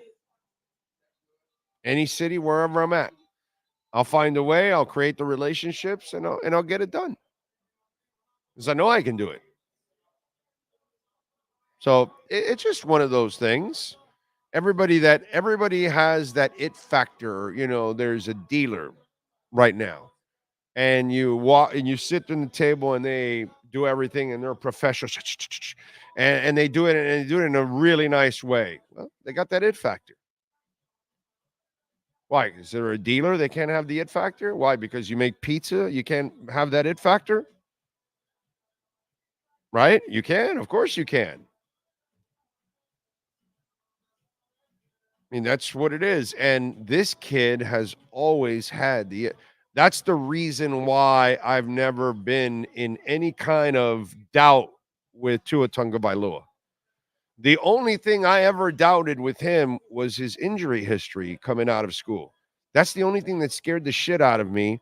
And after watching him and assessing him, I even figured out that the injuries aren't a problem either. I told you guys exactly what the problem was, and he exactly fixed it by doing what I said. I told you, he's getting injured because he's holding onto the ball 4 to 5 seconds. Nobody survives if you're going to keep holding onto the ball 4 to 5 seconds, especially a guy that isn't built like 6'6" and, 260. You're not built like Ben Roethlisberger or Cam Newton. You cannot take a pounding, bro. Get rid of it quickly. What did he do last year? He got rid of it quickly. No injuries. And he'll live like that forever because Drew Brees lived like that forever. He wasn't a big guy either, but he got rid of the football. So it's just a matter of understanding.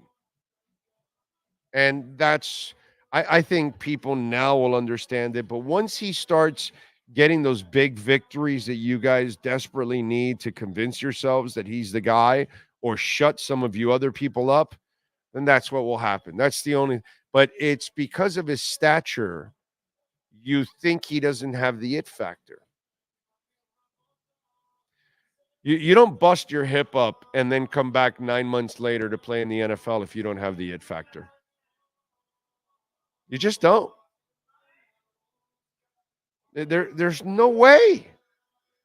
Nobody does that. Nobody busts their hip up. And then they rehab the hip. They work out. They interview with teams. They still get drafted. And in that year, they play with the coach that hates them, can't stand them, and he still goes 7-3 in that season. With a team that had no weapons and a coach that hated him on a repaired hip. That's the it factor, bro. That's the it factor. You're on a shit team that was built to tank with a coach that hates you, and you went 7-3.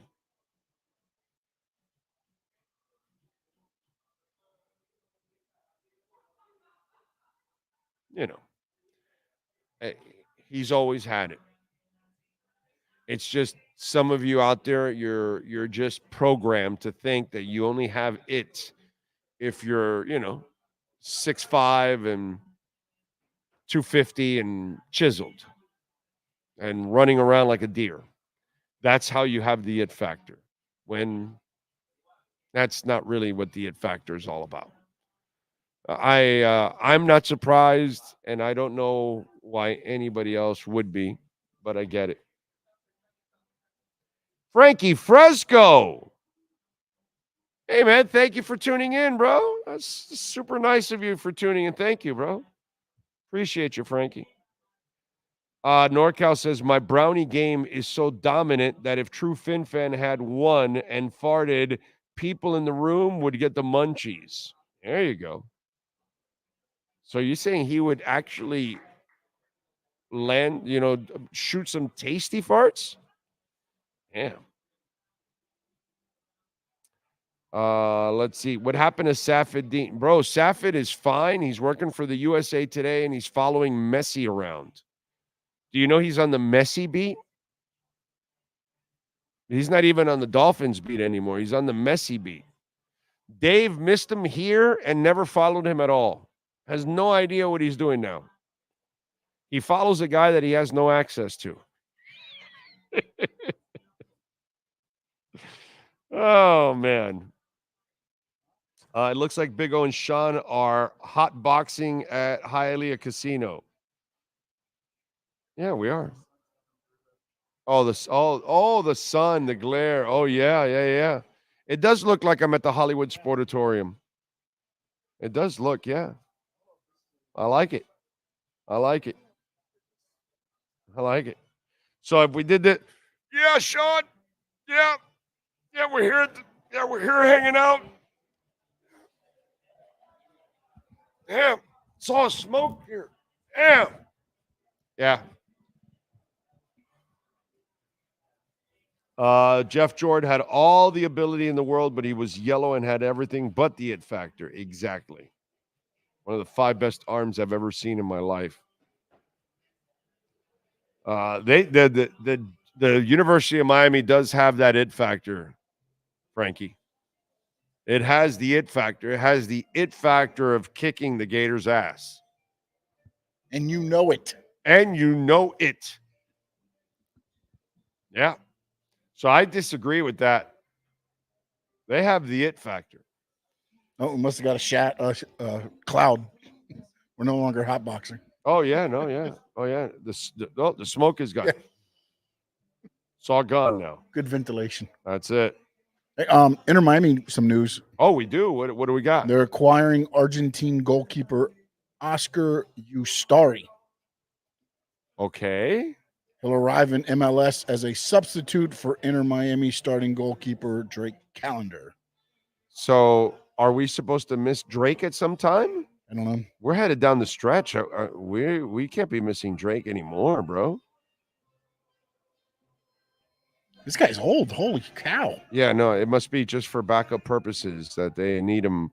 But, wow. Well, maybe an injury or something. They just want to prepare. Maybe they just weren't happy with their backup goalie, clearly. I know it ain't to replace Callender, because Callender's a badass. Well, maybe not that one. Because it said he was part of the 2006 FIFA World Cup Argentina roster. Wow. And then he joined the under-23 team in the 2008 Summer Olympics. All right. Eric Simon says, laughing out loud, it does look like you're hot boxing. Big O and Sean in the mystery machine. There you go. Share Bear says, my sister is starting to look like Sarah Palin. You're going to have a lot of people knocking on your door. My pants have the split factor. There you go. Something tells me that Big O is going to be reminding Frankie about the ass kicking for quite some time. You talked a lot, Frankie. We will. Big O, this is where coaching comes in. Next man up. Yeah, that's exactly what Mario Cristobal did, and Billy Napier couldn't. Next man up. Wait till you see when Miami flips the switch on Universal Studios. What does that mean? That one lost me. Flip the switch on Universal Studios. All right, let's get to a little music, news, and notes. Why don't we do that, ladies and gentlemen? What do we got here? What do we got? Here we are. All right, let's start off with the musicians born on this date.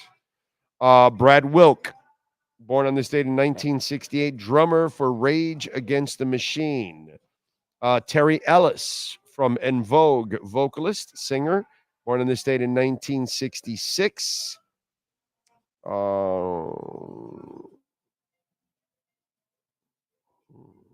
Dave Clemson, guitarist for Humble Pie, born in this state in 1949. Buddy Miles, drummer with the Ink Spots, Wilson Pickett, Santana, Electric Flag, and Jimi Hendrix, born in 1946. Let's see. Freddie Mercury was born on this date in 1946. Singer, of course, for the amazing band that is Queen.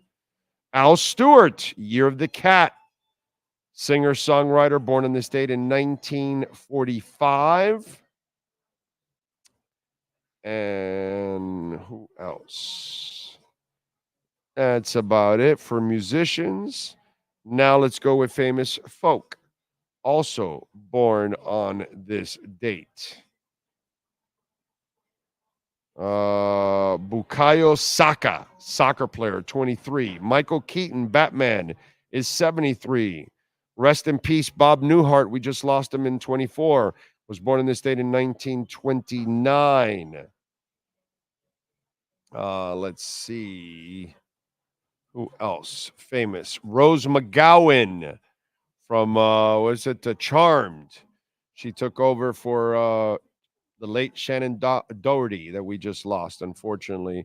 Rose McGowan, born, is 51 on this date.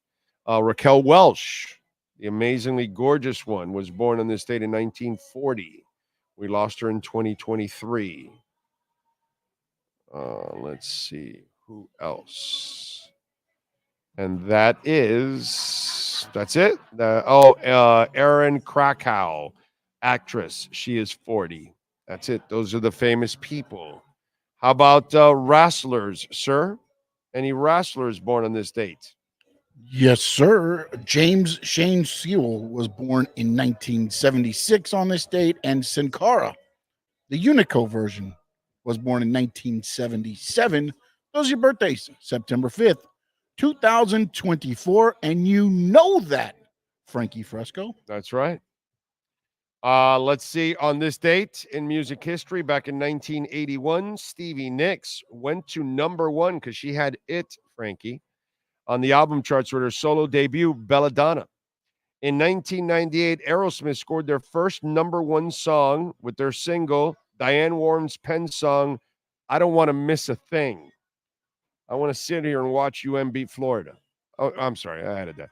In 93, guitarist Dave Navarro joined the Red Hot Chili Peppers. In 92, on this day, John Mellencamp married model Elaine Irwin and marked the third marriage for the 40-year-old singer and the first for the 23-year-old beauty. They stayed together for 18 years before separating in 2010. In 64, the Animals began a 3-week run at the top of the singles charts with House of the Rising Sun.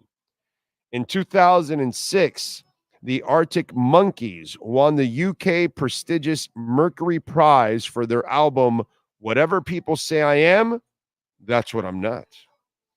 And that's what happened today in Musica history. By the way, today, Freddie Mercury's birthday. Well, Brian May announced today that he had a little bit of a health hiccup. He wanted to share news of a minor stroke. He says, I'm here to bring you some good news. The good news is that I can play guitar after the events of the last few days. I say this because in some doubt, there was a little bit of a health hiccup that I mentioned happened about a week ago. And when they called it a minor stroke, it was a little scary, I have to say. I didn't want to say anything because at the time, I didn't want anything surrounding, I really didn't want sympathy. Please don't do that because it'll clutter up my inbox, and I hate that. The good news is I'm okay, just doing what I'm told, which is basically nothing. I'm grounded. May revealed he lost total control of his arm during the stroke, but thanks to the help of medical professionals, he's able to continue bringing masterful melodies to the world. The icon initially kept the incident quiet as he did not want people to pity his condition. Aside from the strict orders against driving or flying in a plane, May is pretty much back to normal and appeared to be in good spirits, and he assured his fans of his improving well-being. According to the Post, it's not the first time the storied guitarist had experienced a health scare that could very well have ended his time as a musician. In 2020, May suffered a very near-death heart attack, despite regular exercise and apparent lack of vices. Queen's latest tour wrapped up in February of 2024. Future dates have yet to be announced as May attempts to fully recover from his recent stroke. So we wish Brian May the best and a full recovery, because he is absolutely awesome. Awesome. One of the great guitarists of all time. Frankie Fresco, no. Super V, evening, Big O. Hope all is well. People don't realize that Tua is not a guy who's afraid to succeed or fail. He's a confident player whose injuries and past coaching staffs derailed him to a degree. Exactly. That is correct, sir. I watched the Dolphins documentary again, The Comeback. Wow, what a time to be alive. If only Shula could have built a proper team around Marino. What a shame. Yeah, we used to say that every year. Big O, this is where coaching comes in. Next man up. I agree. I've been lucky to see and enjoy the Dolphins' 2 Super Bowl wins in the 70s. I just want to see one more before I leave this planet. So do I. Big O, with DirecTV not showing ESPN, do you think there's a chance Fox Sports will gain some viewers? For example, the show To Speak with Joy Taylor. I doubt it. I mean, I think it'll be short-lived. Eventually, they'll figure it out. And people will adjust, and they'll get other service providers, and they'll switch, and they'll go to YouTube or something like that. But I don't think Fox is really going to gain that much, to be quite honest. And the Joy Taylor show is really not that good. And it's not Joy. You see who she's with? Yeah, there it is. Keyshawn and Paul Pierce, bro. Pobrecita. She has to work with that? And it's not a Joy Taylor thing. I root for Joy Taylor. I support her. I like her personally. I don't even know her, by the way. Okay? I don't have any reason to root for her or anything. I don't know her personally at all. You know what I'm saying? But I root for her. I like her. As we say in Spanish, me cae bien. You know, nice person. But the 2 idiots she works with, I wouldn't watch that show if you paid me, dude. You know what I'm saying? I can't even see that show getting great ratings or any kind of ratings. I don't know why you would watch that show. Just because maybe you want to look at Joy Taylor the entire time? I mean, that's about it, maybe. But outside of that, there's no substance from those 2 guys. So if she's just going to drive and those 2 guys are going to talk shit, yeah, have a nice life. I'm good. So, yeah, I don't think so. Raquel Welch, the Million BC Ultimate Smoke Show. Yes, a million years BC. That was an interesting movie. And she was, my God. Get the Fire Stick. You can watch all the games. I've had it for 2 years. Now works wonders and saves you so much money. A lot of people have those Fire Sticks. So, yeah. What do we have here?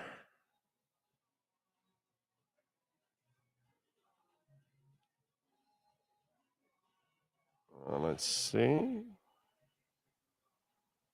All right, folks. I don't think there's any kind of breaking news. By the way, did you see the Alan Lichtem guy? This Alan Lichtem has predicted the presidency for the last 40 years. He's nailed 9 out of 10. He even predicted Trump would win in 2016. Today he put out his I'm not surprised because it looks like it's going to happen. I don't really care. Not that I'm voting for her, but he predicted Harris would win. This dude is like never wrong pretty much. In 40 years, 9 out of 10. He has some system that has 12 checks. And if you win at least 7 of them, you end up, winning. And he's got Harris winning, I think, 8 or 9 of the 12. So he's got him winning at least 7 or more. And so he picked Harris to win. I mean, that's kind of what it looks like. Like Trump was easily going to win when Biden was in it. But now when they made the switch, it looks to me like Harris is going to win. Like, no brainer. But this dude putting out that prediction, whoo, doggy. He's got some system, dude. And he finds a way to pick the right person. That's crazy stuff. Lenny says, I like Joy Taylor. That combo is horrible. It was nice to see Keyshawn retract his negative statements about Tua. He actually apologized. Well, I wouldn't know because I would not listen to Keyshawn if you paid me. So I didn't know what he said about Tua. I didn't know he didn't like Tua, and I didn't know he apologized about Tua. So you're informing me on something I didn't know. But yeah, I have no interest on watching Paul Pierce or Keyshawn. I think they're two clowns. I don't think they really watch the games. I think they're lazy people, like a lot of ex-athletes. Most of them that do this kind of stuff are lazy and don't really watch the games. They don't really put the work in. So, Big O, with it being the subject today, Genesis actually had a song called It off the Lamb Lies Down album. That's one of my favorites. Give it a listen if you haven't heard it. I think I have heard it, but you know what I'm going to do? I'm going to listen to it when I get in the car. What the hell? It's Genesis. I can listen to Genesis, Phil Collins Genesis, in a loop. The earlier Genesis with Peter Gabriel, I think it's overrated, to be quite honest. I think Peter Gabriel's solo is 1,000 times better than early Genesis. That's just me. The So album alone is better than all of the Genesis Peter Gabriel albums combined. That's the way I look at it. You know what I'm saying? It's just like you could get all of the, and I actually like early Fleetwood Mac way better than I like early Genesis. But I can get all the Peter Green years and put them all together and it won't equal Rumors. Just Rumors. That's all. You know? So yeah, I'm not a fan of early Genesis, but late Genesis or real Genesis, real successful Genesis, because that's what they were under Phil Collins. They were worldwide sensations. They were a niche with Peter Gabriel, you know. So I just can't ever really. Let's see, what else do we have? Land of Confusion still gives me the creeps. Couldn't sleep for a week. That's awesome. All right, ladies and gentlemen, we're out of here. We thank the great Sean Stanley, the man, the myth, the legend that puts this platform together every single day. We thank, of course, the great Steve Calabro, the Brunetti family. Thank you, as always, for being great sponsors of our platform for so many years. We will see you tomorrow. Tomorrow we're in studio, right? Correct? So tomorrow we're in studio. We're back at 10 a.m., bright and early, ready to go. Remember, Sunday, we'll start off at 11 a.m., getting you ready for the Dolphins and the Jags. And we'll have the post-game show. David Furones and Chris Perkins will join us fresh from the locker rooms. All of that. Remember, you can always make a donation, Cash App or Venmo at any time at Cash Big O Show. That's Cash Big O Show. And you can always make a Bitcoin or Ethereum donation. We will see you tomorrow. Same time, same place, same bat channel.